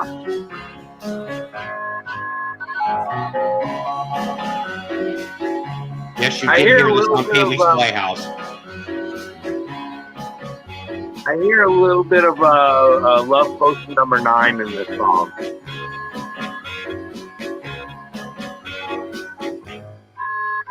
Potion number 9.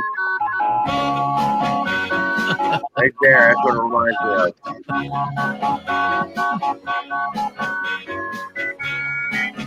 It almost sounds like a song lyric there, Ruth Ann.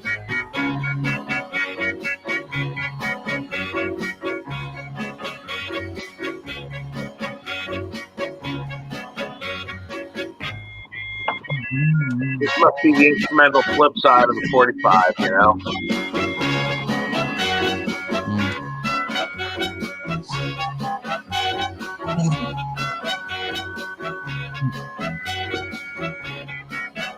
Kind of like something that You see in Batman, Lance.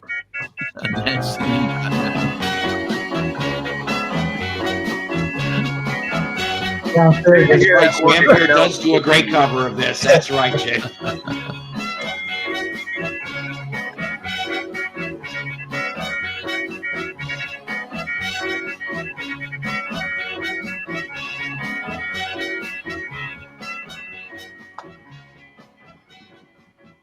From 1964, under the guise of Bo Peep. Bo Peep. Really, when did Love Oh, Potion Pete. number 9 come out then? 59. No, Yeah, thank you. That's Oh, right. Wow, so yeah, they still could have stolen a little bit from it. I got that 45 record, Love Potion number 9 by the Clovers too. So Yeah, it's a good then song. they did do another Bo Peep that actually sold okay enough that they cranked another Bo Peep song. But I'm gonna hold off on that for a minute to get you what the Beatle collectors are gonna like. Wow. From 64, he writes a song, and it's kind of weird. It was a Beatles promotional tool. I said tool. It's the 45 comes out with a 8 millimeter reel Oh, really? of the Beatles from that February 64 Washington Coliseum show. Right. Now you're supposed to just play the record while you're I don't know why, but that's just how this is, you know. Moon. Went out and moon the moon. Yeah, that's damn right. Moon it. Michael. That. Bitchin', dude. Take out the trash is pressure. I am a tool. I never said, like I said, not even Take those up can be a the winner pickles on the sometimes. trash. Yakety yak, don't talk smack. So I present to you under the disguise of the Photo 5-4. That's what I said. Say that 5 times fast while you're drunk. 54, Photo 54. Ah, shut up. I was kidding. Stand up and holler. Yes, this is the 45. One of the sides that came with that 8 millimeter. Listen to this. Wow. Hey, yeah, all you girls are gonna flip your bonnets. Now you know where he kind of swiped a little bit of this from. Playing with the Beatles on it. At least the backing. Look at John, Paul, George, and Ringo. One of them's taken, but 3 are single. Sounds like 2 bits, 4 bits, 6 bits, $1. what do you call it? Mo Diddley. Oh, Bo Diddley. Sounds like hand jive. Hand drive, yeah, hand drive, yeah. Well, hand job, yeah. How can Bowcat be so groovy? Long black hair just hanging in your face now. Ain't nobody Bo gonna Diddley take no too place in now. a bit.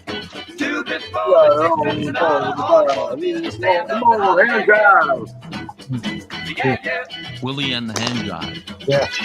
There you go. John, played by Shauna 9, Grease. Come on, do the hand job, baby. For a second, I thought you said do the hand job, baby. I'm like, hold on a minute.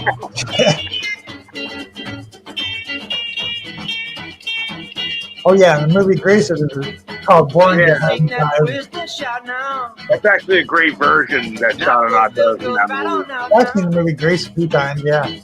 When Oh, you shake man. your head It's like actually you really, do, that middle section is incredibly rocking. drill them little girls through and through now.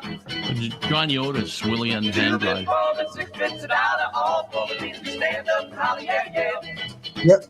Johnny L had that 45 rolling in the hand job, too. yeah. Beatles, don't Right. ever leave now. 'Cause if you do, we'll surely grieve now. We'll stay right here I like where that you beat. belong. 'Cause we love you and your song. 2 bits, 4 bits, 6 bits, $1. All for the Beatles. Stand up and holler, yeah, yeah. Yeah, yeah.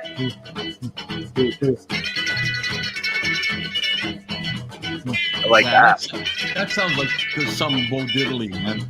That's Yeah. exactly what I thought when I heard this. I'm like, Yeah, but that riff has been in like the Yardbirds, Jimmy Page's and Zeppelin, a lot of people. That's right, from the Photo Great, 5-4. That's a catchy AKA song. Harry Nielsen, Stand Up and Holler. That's actually a very collectible Beatle 45 when you can find it, Beatle related 45. As opposed to Dio's Stand Up and Shout. That's right. Yeah, that's a completely different, other different affair. Just like playing it in your 73 Kremlin. That's it. Anywho, so now what's that? What's that over there? Oh, I thought you said any hoe or any hoe. Oh, yeah. If there's any available hoes that want to do the hand job, never mind. Never mind. Never mind. I was kidding, I think. Anyways, the nerve. They over 93 cars said that they were she went to the DMV and said eligible for an antique car. That's true. Arkansas's like that. I forgot to tell you, Root Dan. Who's a hoe?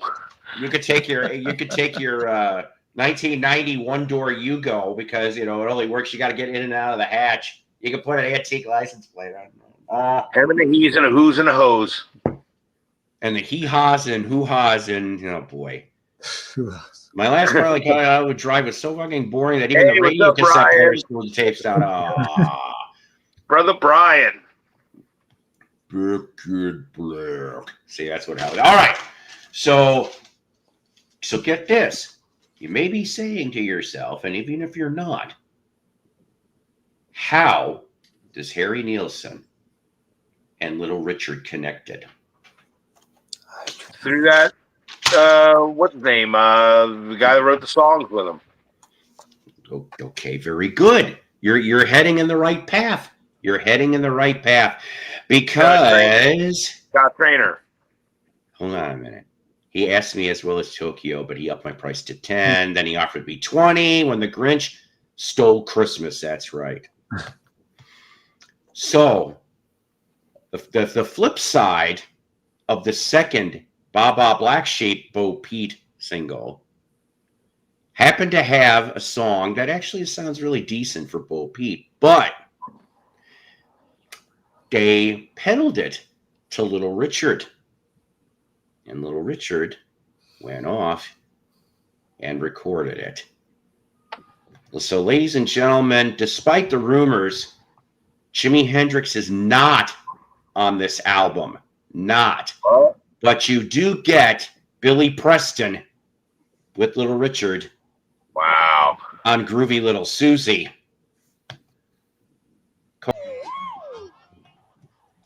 Woo!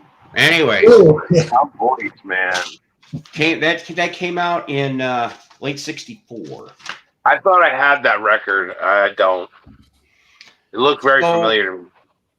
We kind of do a segue, if you will, a musical segue, since it kind of took us from He was coined the architect of rock and roll. That's right. That is right. That's right. That's right, Johnny.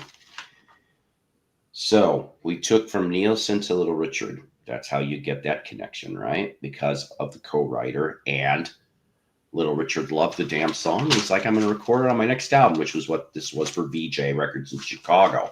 Some of that fake stuff is not that easy to find. What now? We got 21 watching, and we only got 4 likes. Come on, people, hit them likes. Please smash the like button, and if you care to subscribe, and if you feel inclined, please donate a little bit towards the cheap record coffee and set off studio fund. All right, these last 2 songs in the queue, both from 1965, and both from Little Richard. Yeah, see, I thought we'd be like, all right, remember I told you no Jimmy on that last track you just heard, but we had Billy Preston. So here's where I deliver Exhibit A. Everybody knows what Little Richard sounds like from their 50s records. Yeah. But he kind of went a little different. And I happen to have this 45. These 2 tracks I'm playing you here were only on 45. They were not on an album. Now they may be on some CD reissue somewhere. Right. But what I present to you first is where I honestly think that if he didn't continue the woo, he would have landed pretty good in this type of genre. I present to you from 1965. And like I said, VJ45, I managed to find the damn thing in Rockford, Illinois in a box of 45s and got it for nothing. Wow. I don't know what you got, but it's got me. So here's your lineup for this. Not only Little Richard and Jimi Hendrix, Billy Preston's still there, jazz saxophonist Buddy Collette, and on drums, Bernard Purdie. That's right. This is both the same people for both of these. Enjoy this one. Wow. That's like a super group rock song. That's Yeah, I don't know who owns the VJ licensing because, I mean, you know, but that was incredible. that's probably why. But yeah, so there you go. That's exhibit A, you know, for the soul singer in Little Richard, instead of always woo woo bam Yeah. woo wappa wappa Right. dabba dabba da. Yeah. Tutti Frutti, yeah. Huh? Tutti Frutti, Rudy. Yeah. I mean, I like all that stuff. Don't get me wrong. I mean, that's some of the earliest damn records I ever picked up was seeing that specialty label go round and round on those 45s. Yeah. But we got one song left in the queue. I cannot believe that almost 2 hours and 10 minutes gone like that. I mean, it's been kind of damn crazy. Fun show. So same lineup I just mentioned. So yeah, Little Richard, Jimi Hendrix, Billy Preston, Jerry Collette, Bernard Purdie, all on this next one. And then I guess shortly after these were recorded, that's when Little Richard fired Jimmy because, well, I've heard different reasons about why. A, you're upstaging me. B, they got more of the girls. I'm like Little Richard cared. Yeah, right. The fact that what a super group, that is like a super group among super groups when you hear the lineup like that. Right. And they should have had an album. Why the hell there wasn't an album? They don't even promote that. Like, I've never heard that lineup ever. And it's been there for all these years because nobody ever promoted it or like said, like, this is a super group right here. Yep. Yeah. And this is why Psycho Platters gives you all kinds of twists and turns and curveballs because I like doing it. It's fun. Speaking of Billy Preston, I didn't even know Billy Preston and Jimi Hendrix jammed together. I mean, that's unbelievable. I never did either. Yeah. I never did. Yeah. So I present to you for the last track of the night from 65. It's kind of a fun little song. Dancing all around the world. No, I did not. Yeah, What's yeah. wrong? Jerry Lee Lewis is intimidated by Little Richard at his play. So that made Jerry Lee Lewis try to play harder because they would go on tour together. He'd watch Little Richard every night and be like, Little Richard was terrifying when he really got into it. You know, it was like, it's kind of hard to keep up with that guy. You know, he's dancing all over the piano, jumping off, doing splits, and then coming and doing killer piano. So, you know, it's like, that made little Jerry Lee Lewis like kick his stool away and stuff, you know, like just to compete. Yeah. I'm telling you. Like you think of that lineup, you just think, you know, Billy Preston obviously played with the Beatles. Little Richard knew the Beatles when they went into Germany. He always bragged about that. He knew the Beatles and the Stones. Then Jimi Hendrix plays the Sgt. Pepper song before anybody else does. And then Bernard Purdie supposedly played all of like the White Album and like. I cannot remember Bernard Purdie supposedly did play drums on a Beatles song.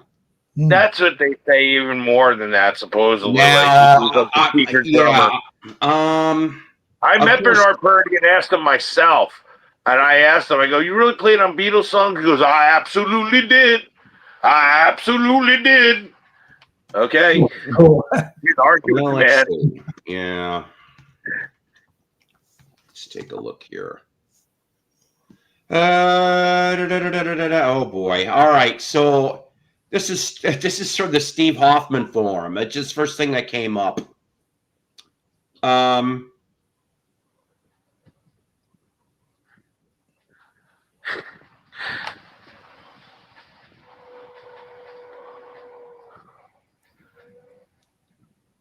I might have looked at those forums 1-2 times, maybe. Steve Hoffman. Right. But I would never leave any comments.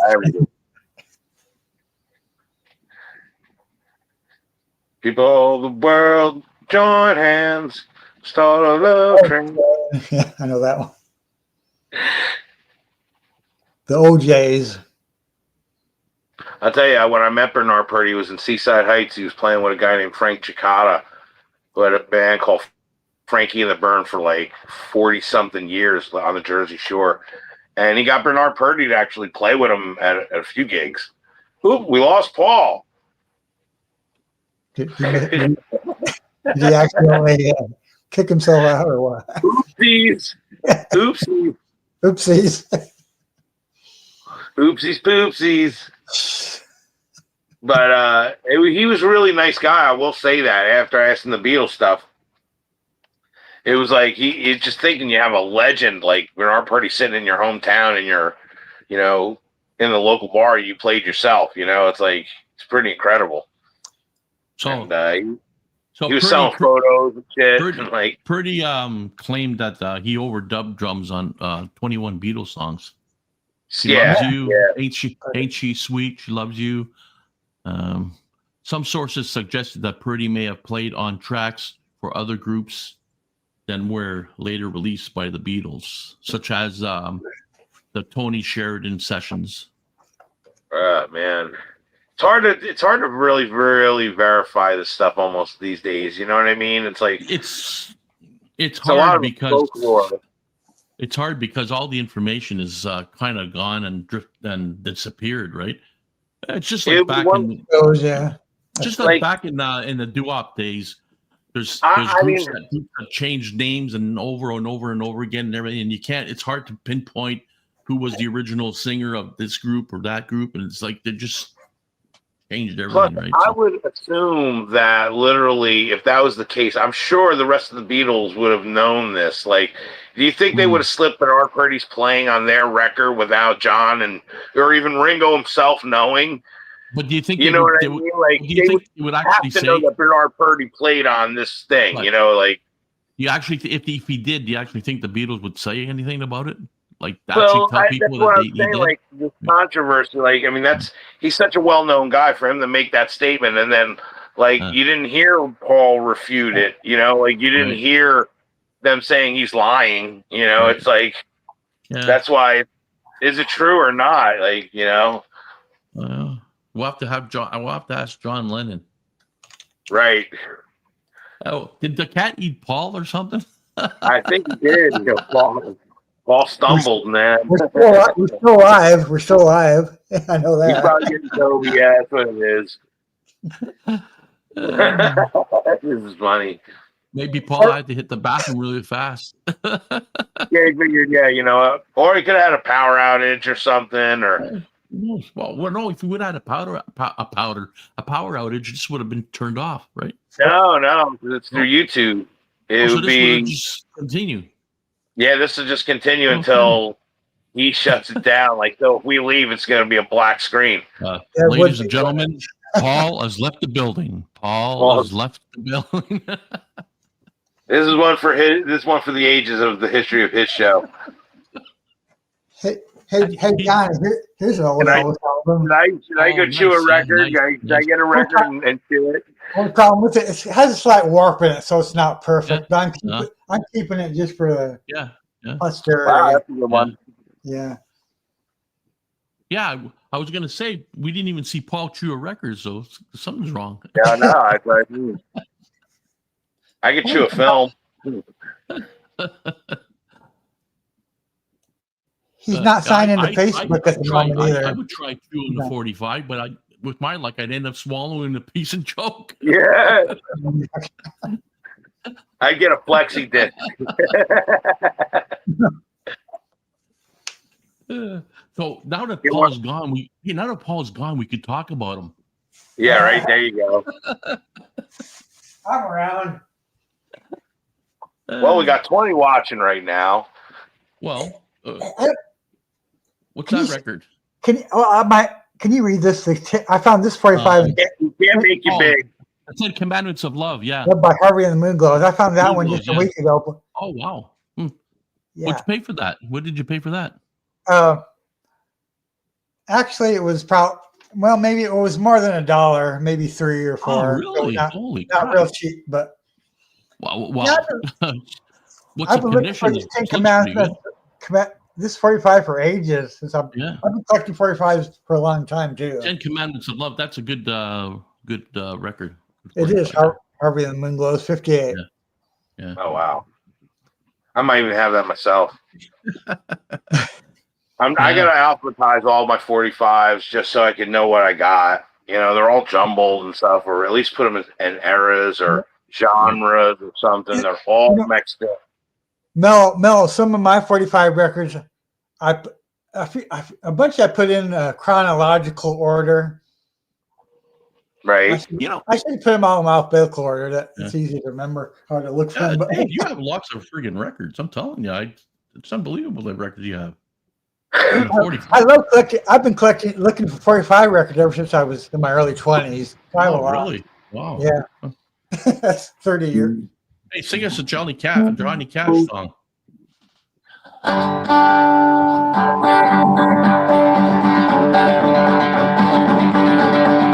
Okay.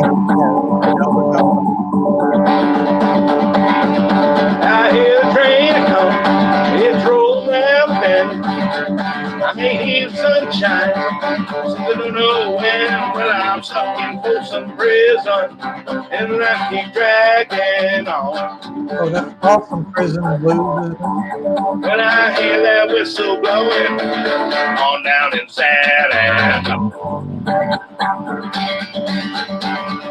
When I was just a baby, my mama done told the son, oh, be a good boy, don't ever play with guns. But I shot a man in Reno just to watch him die.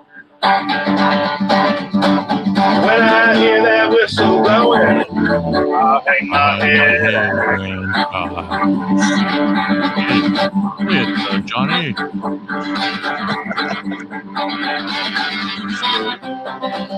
No, I'm not going to chew on it.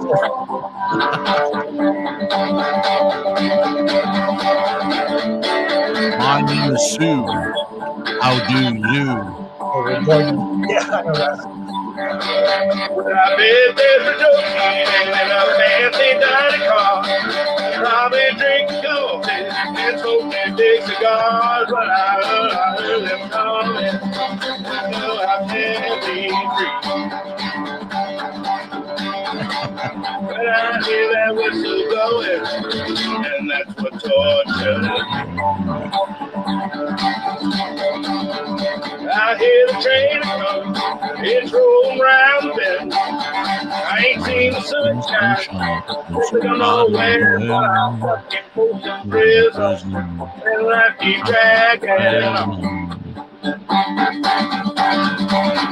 I hear that whistle blowing all down in San Antonio.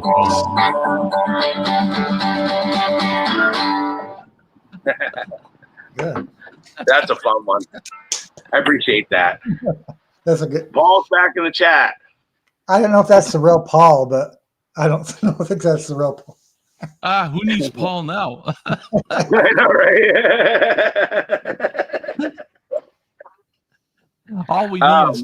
All we need is somebody here to volunteer to a record. Yeah, right.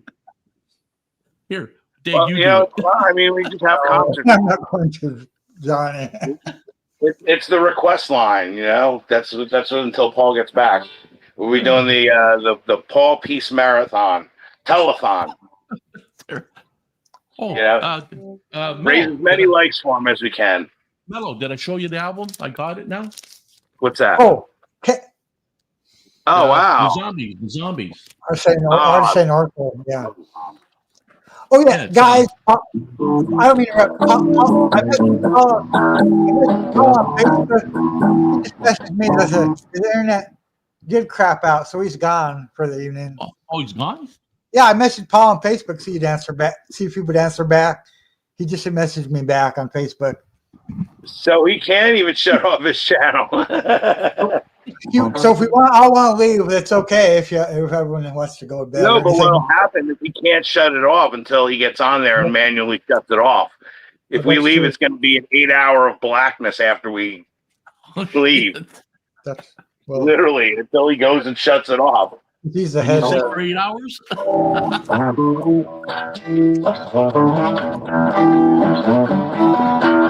It's a time of the season. Zombies, yeah. Give it to me easy. And let me try with pleasure. Take you to the sun to promised land. To show you everyone. It's a time For the peace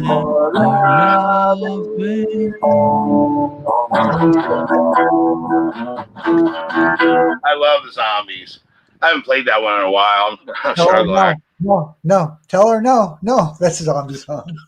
But, Tell her no. Then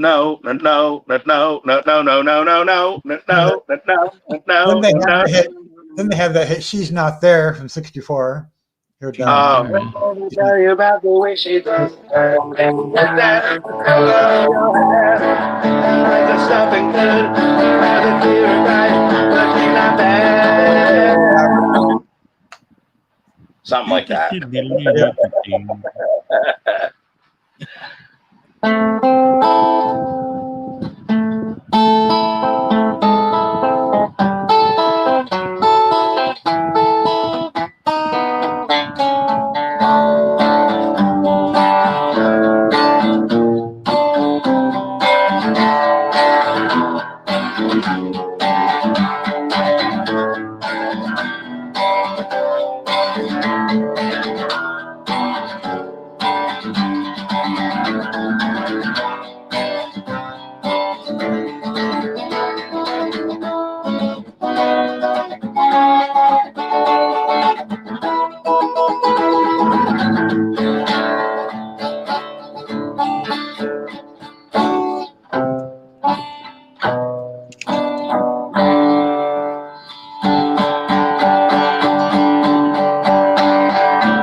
Ground control, Major Tom.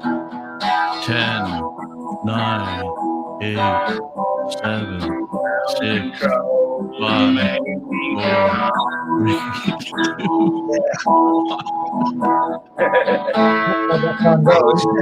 14 pills and put your helmet on.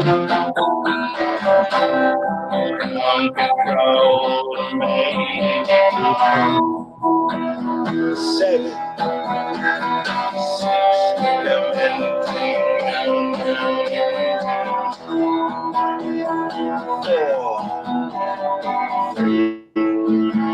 ignition and make us be with you.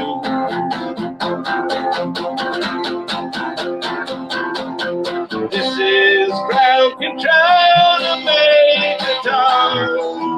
You really made it great. And the papers want to know who shed your well. Now it's time to leave the castle if you dare. This is ground control, ground control.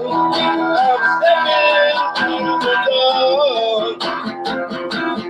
And I'm floating in the most peculiar way.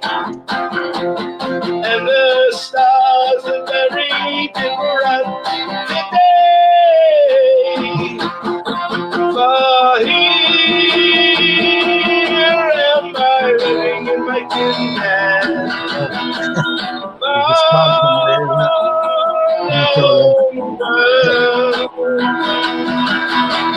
That it love you do, and there's nothing I can do.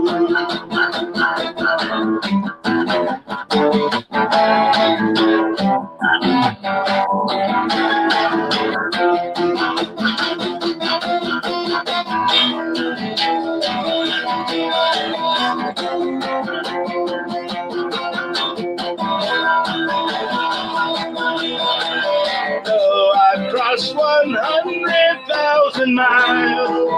I'm feeling very still. And I'm in my spaceship, know which way to go. Tell my wife I love her very much. She knows. Round and road, I made the dumb yourself.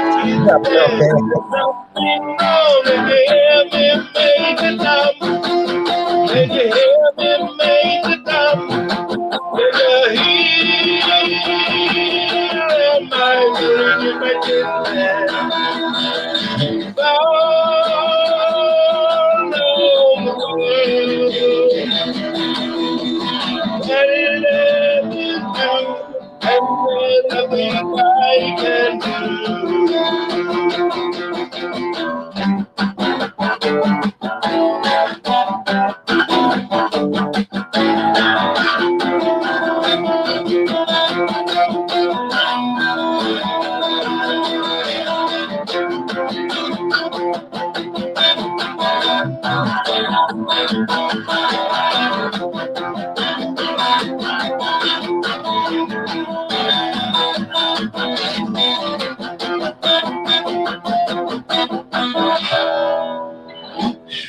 I love that song.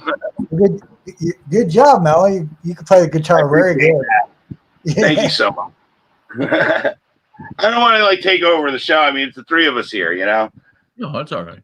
I don't know if I could get away with presenting a song from YouTube or would I get shut down? I don't know how you play it though. Well, I think. Well, I've been able to play songs. Let me see. Present. Okay. Yeah, but he still has to pull it up and bring it up on his side. Okay, maybe it probably won't work then. You know what I mean? It'll be presented in the thing, but he still is the control. Oh, really? Okay. Oh man. So did Paul say he's done for the night? He's not coming back? Yeah, he said we can leave whenever we want to. He's not coming back.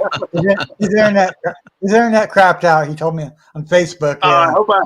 I hope I ain't giving him like copyright strikes or something by playing these songs. Yeah, I guess. Yeah, you're right, Mel. It won't share the video, so you're right. Yeah, I got you. Do I have the Four Lovers album? Yeah, I think I do. Hold on, let me see. Stop screen. Oh, that's a hard to find one. The Four Lovers one, RCA Victor. I read that'd be hard to find one. You're right there.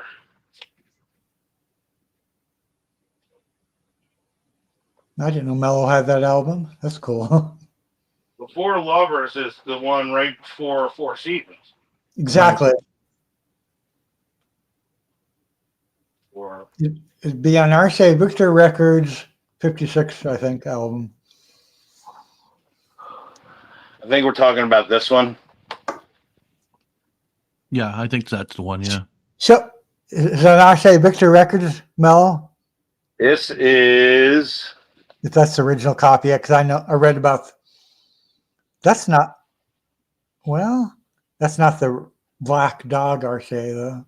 No, maybe this is a reprint. I don't know. Because I know my labels. RCA Victor has. Well, I mean, it's really just a fully blank, like red label with just like the song title. Maybe it's a bootleg. I have no idea. It originally said $6, but it does say limited collectors, so maybe it is a reprint. When it's out, versions on Discogs, have to look that up. Yeah. Sometime. Joyride. That's the name of the record. Yep, I think that's okay. So, and there's no mention, like there's a whole thing on the back here, like a whole story. There's no mention of the Four Seasons, so this is really before the Four Seasons. yeah, it is. Yeah. So you would think if it's a reissue or something, they would have updated the story and said, and then they became the Four Seasons or something just to sell it. You know? Yeah. I'm not sure though. I got like, I don't know, probably 50 Four Season records over there. That was like the guy that had the original collection, that was like one of his favorites, was Frank Valli. By the way, I was going to ask you, Mello, who is Jack Sar Quinton? Oh, that name. Jack Sar Quinn was just a pen name for. It was going to be it was going to be like a fictional band, and that was going to be the name of the singer of the band. And I never actually used, but I used it as a pen name, as like, you know, okay, just something fun to, you know, disguise yourself as if you didn't want nobody knowing who you were or whatever. This is going to be the 24-hour stream of the year. Yeah, no doubt. I don't know about that. William, you should have stayed up, bro. It would have been fun, man. Honestly, William, I really I laughed hysterically when you made the bad segue segment. I thought it was hysterical because honestly, I had no clue what Paul was even saying when I came up on the air. So when I seen your bad segue thing, I died laughing. I mean, my cheeks were red. Oh, it was so funny.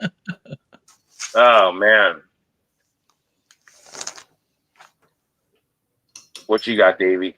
Well, I showed this album on one or two live streams over a year and a half ago. This is hard to find one. Oh, wait, Paul said if you guys keep doing this, it just might stupid ass in. Get your ass back up here, Paul. Oh, is that the song? Oh, Susie Q. Yeah. Oh, okay. Wow, that's a good one. Yeah. This is supposed to be a pretty rare album too. Really? Oh. He's kind of rockabilly. Here's the original chess. It's original chess label too. Wow, look at that. Right. Yeah. I found this at a Remicell, plays pretty good too. Maybe there's one minor scratch, but sounds. Yeah, but even if there's a scratch, it still plays on it, right? It doesn't all skip the songs play good except for maybe one tiny part. That's a good one, Dave. Yeah. You know, it's funny you guys were mentioning when William was on, you guys were mentioning Lawrence Welk. And you know, it's funny right here. These are all episodes of Lawrence Welk I have on 16 millimeter. Holy Jesus. Wow. All from literally 1950, from 56 to 59. I have one show that's 65 too. So it was funny that, you know, that you guys were mentioning Lawrence Welk. I watch Lawrence Welk a lot around here. Yeah, our PBS station does reruns of Lawrence Welk sometimes too. Honestly, you know what? Besides, like what William was saying with the hot girls and stuff dancing on the show, literally back in the 50s, that was like the premier music show. Like, and it was like not only showcasing the songs of the day, but some of those musicians were the most talented musicians in the world. Like literally some of the best violinists, the best accordion players, Myron Floren, one of the best accordion players in the world.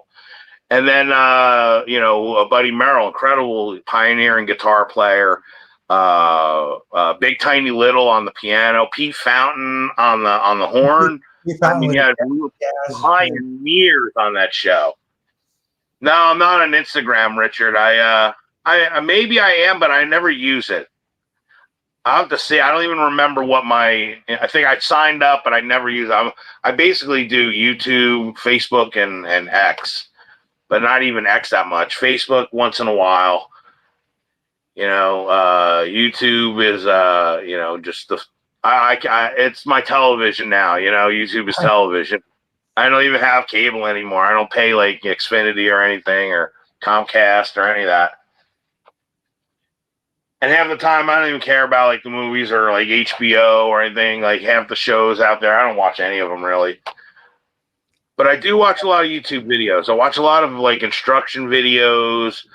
I'm learning a lot about AI right now because the new AI programs that came out are just astounding. Like get ready, people. You're gonna see things on the internet that you're not gonna know if it's real or fake anymore. Like it's getting to that point. There's a new Sora 2 program. It is the most terrifying program you'll ever want to see. You could clone yourself and it'll have you in Pulp Fiction. It'll look like you filmed on the set of Pulp Fiction. It looked like you were on the set of Dancing with the Stars, or you were walking down the ring to WWE. I mean, it puts you in there, and you cannot tell that you weren't there. Like, it's that, and this is the worst it's ever going to be. It's just going to get like more and more like capable, to where like you could literally, you're going to generate your own movie. Like, it ain't even be producers making movies. They're going to have these programs. What do you feel like watching tonight? It's going to ask you. And they say, I feel like watching a spy movie. Okay, what do you want the spy is? And then, like, you're going to create your own movie. Like, hey, I wonder if Lawrence Welk, if they knew what they meant by one toke over the line. Yeah. If they knew toke, I don't think they knew what toke that would be. Nowadays called. We know what toke means, but one toke over the line.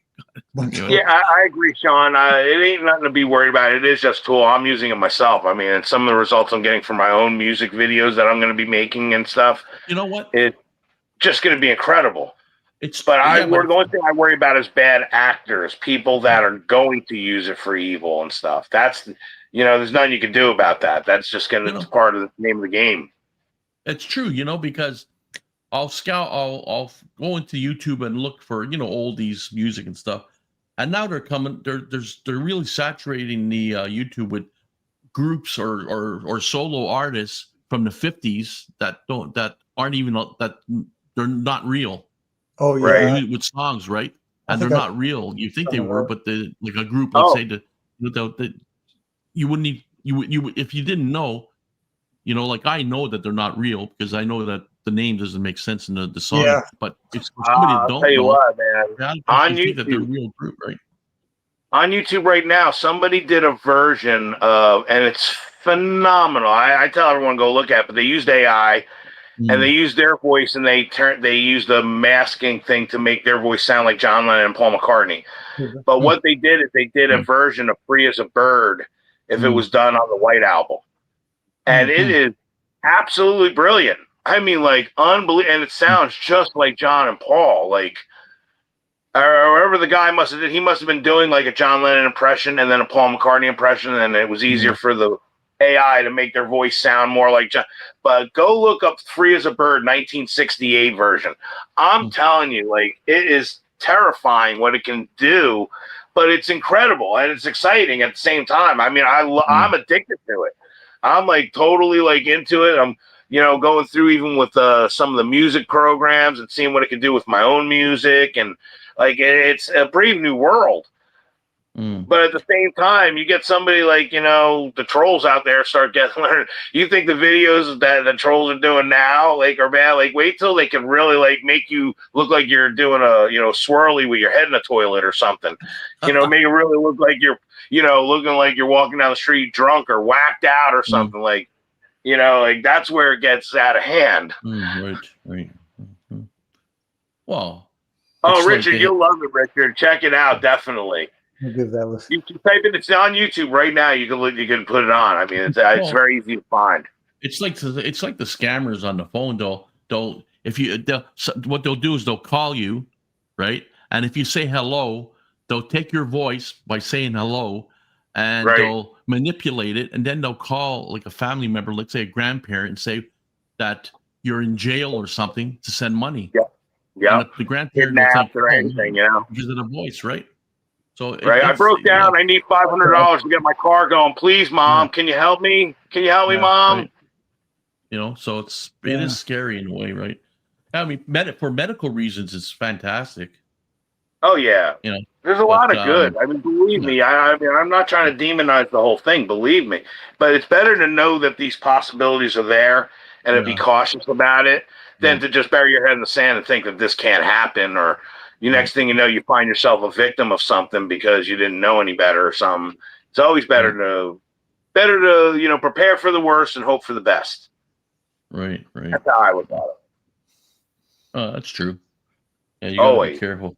Yeah. I don't bother with AI, except I notice if you ask a question now on Google, the AI mode, answer will come You're back. not going to be able to escape AI. It's going to be going to be ingested into every facet of a computer, phone, television, radio, anything that you're going to be. AI is now, and it's going into like even the marketplace. Like the kiosks are AI now. Like the things that you call on the phone, they can become so capable. You're literally thinking you're talking to a human being, and it's that quick responsive. And knows how to like answer you back within seconds that you almost won't be able to tell that you're talking to an AI robot. Mm. And they get emotional too. And they get like, it's not like that robotic NPR voice. It's like literally they put emotion into the voice, know how to laugh with you, know how to like, sound very understanding. And it's mind blowing. I mean, I watch a lot of those videos. If you really want to know, look up AI and the advancement of AI, and you blow your mind. Just blow your mind. What's coming, and you won't be able to escape it either. It's like it's coming. So it's better to submerge yourself in it a little bit to understand it, even than to find the hard way. That you don't know what's going on. Even that's how I look at it. Well, hey, nice chatting with you guys. I'm gonna get off here. Yeah, I think I can split too. Yeah, I guess Might as well. I mean, but so we got okay. 20, we got 25 watching right now. I mean, like literally. So I have to go back to YouTube. Okay, so this is my record. This has been a Love Peace production. Yeah. Big crunch, yeah. Oh man, love you guys, man. You guys are the best. Yeah, you too. You're gonna play us out there, Mellow, or say what? You gonna play a tune? Play it out? I'm trying to think of something like I guess end the show, kind of whatever. Something. Goodbye to you, my trusted friend. Right. Seasons in the Sun, yeah.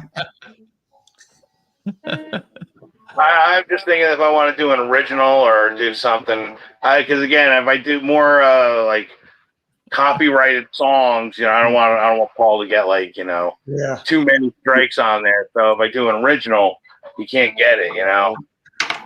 I'm gonna premiere something. This is one of my new ones that I'm working on. That's gonna be on my new record. This is a great song. I absolutely love the song. I tried to bring a song that's like kind of 70s, early 70s. Even late 60s kind of sound.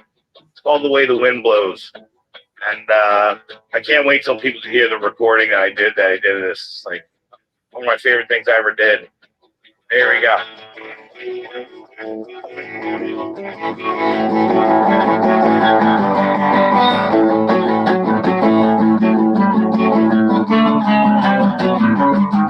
Down, da da da da down, da da da da down, da da da da da da da da da da down, da da da da down, da da da da down, na na na na. You know it's really strange when you rearrange all your life. You tried to make it, now you know you're gonna have to change. Never have to say, knowing that it's not ever coming back and gotta do what I do.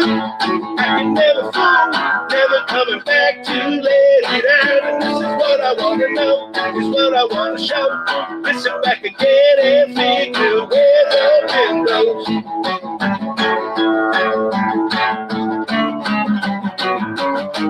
Down, da da da da da down, da da da da da down, da da da da da da da da da da down, da da da da da down, da da da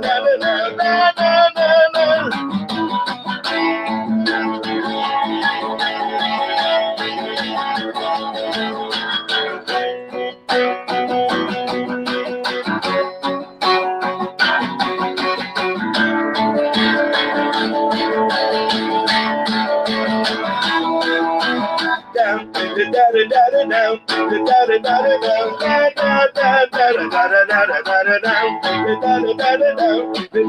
da down, da da da da. You know it feels strange when you rearrange all your life. You tried to make it, now you don't wanna have to change. Never have to say, knowing that it's not ever coming back again and do what I do. I can never fool, never coming back to let it out. This is what I wanna know, is what I want to show. Just sit back again and feel good where the wind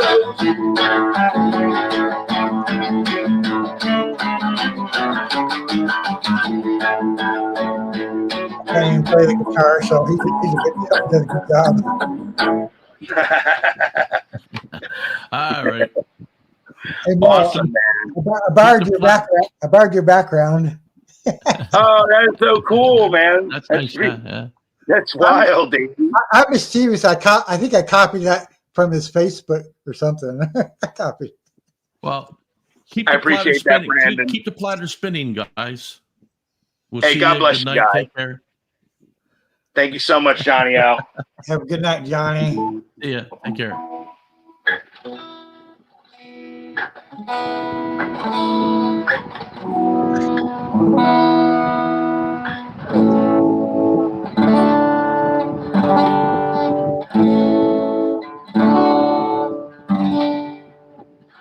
I was hoping Paul would have been able to make it back up, just to see us out and stuff. I appreciate that, Richard, man. Fucking love you, dude. You too, King. Paul King says, James. says the internet crapped out or something. Yeah. Oh man, that's awesome. Yeah, that sucks. Is Paul still here? He's not on Facebook. I don't know. He's not on Facebook anymore. Or he messaged me something else. We're heading towards an existential ending. Don't panic. Don't panic, Corgi, man. I'm trying to think because I've been writing a lot of music. I mean, a lot of music, and that's just one of over 100 songs in the last That's cool. couple months. That's 100 cool, songs. All Yeah. tell me what you think of this one. Here's one. This one I'm really excited about as well. Just like the way the wind blows. This one's called Manifest. This is another one that I'm getting ready to make a whole music video for.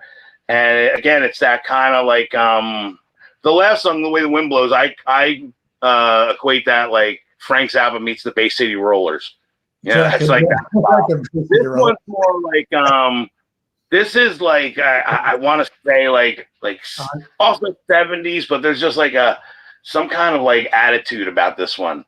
So I really, really love the feeling of it and stuff. And every mother says their baby's most beautiful until they enter in a beauty pageant. That's when everyone else will say if they're right or not. So I love it, whether you guys do or not. That's all I could say. But this is Manifest, man. I'm real excited.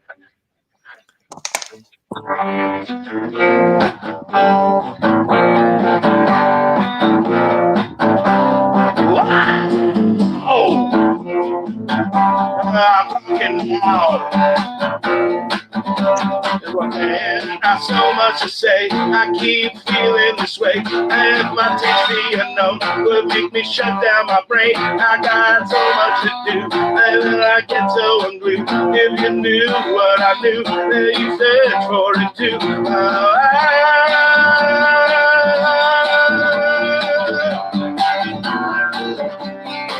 Well, we've been too many times, been stuck on the line. Yeah, I remember the code. Well, then it would have been fine. Then that day in the dream, all those visions the stream. When the light meets the dark and the unreal that I'm seeing. Well, I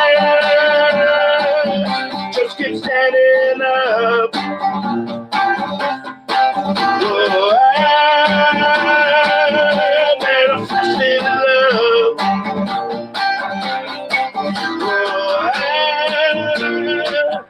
Just keep standing up.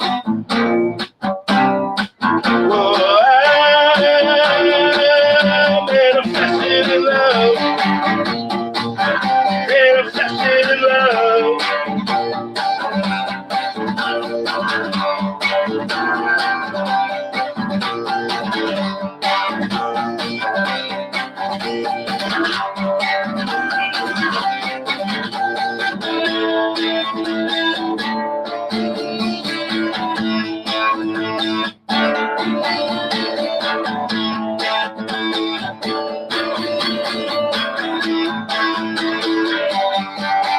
I'm in a powerful way. way. I getting stronger each day. And I made out the sound that was the name of the state. You got so much to do. Sometimes I get so unglued for the one who's coming with all of the truth. Well,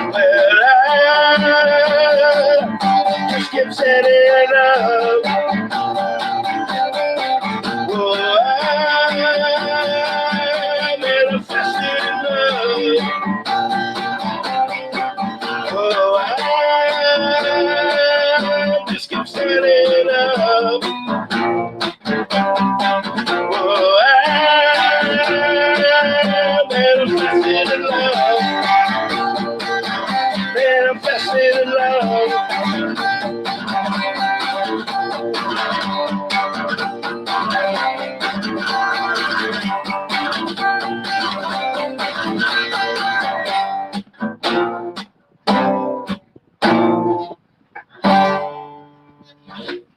And now I'm here by myself. All right, Paul. I'm gonna surrender your channel, dude. I love you, dude. Oh man. Yeah, that's true, Tina. Exactly. I never, you know what? Like, this is the closest I've come to have me doing my own live stream. So it's kind of like this became like a Paul stream into a Mellow stream. You know. I'd love to do the link. I wish I could. You know, we got 22 still watching. I almost feel like I feel bad like leaving, you know, but this ain't my channel. I don't want Paul being mad at me. You know, it's like, I'm just like keeping this thing going. Now it's turned into a 3-hour show. Oh, love you, Brandon.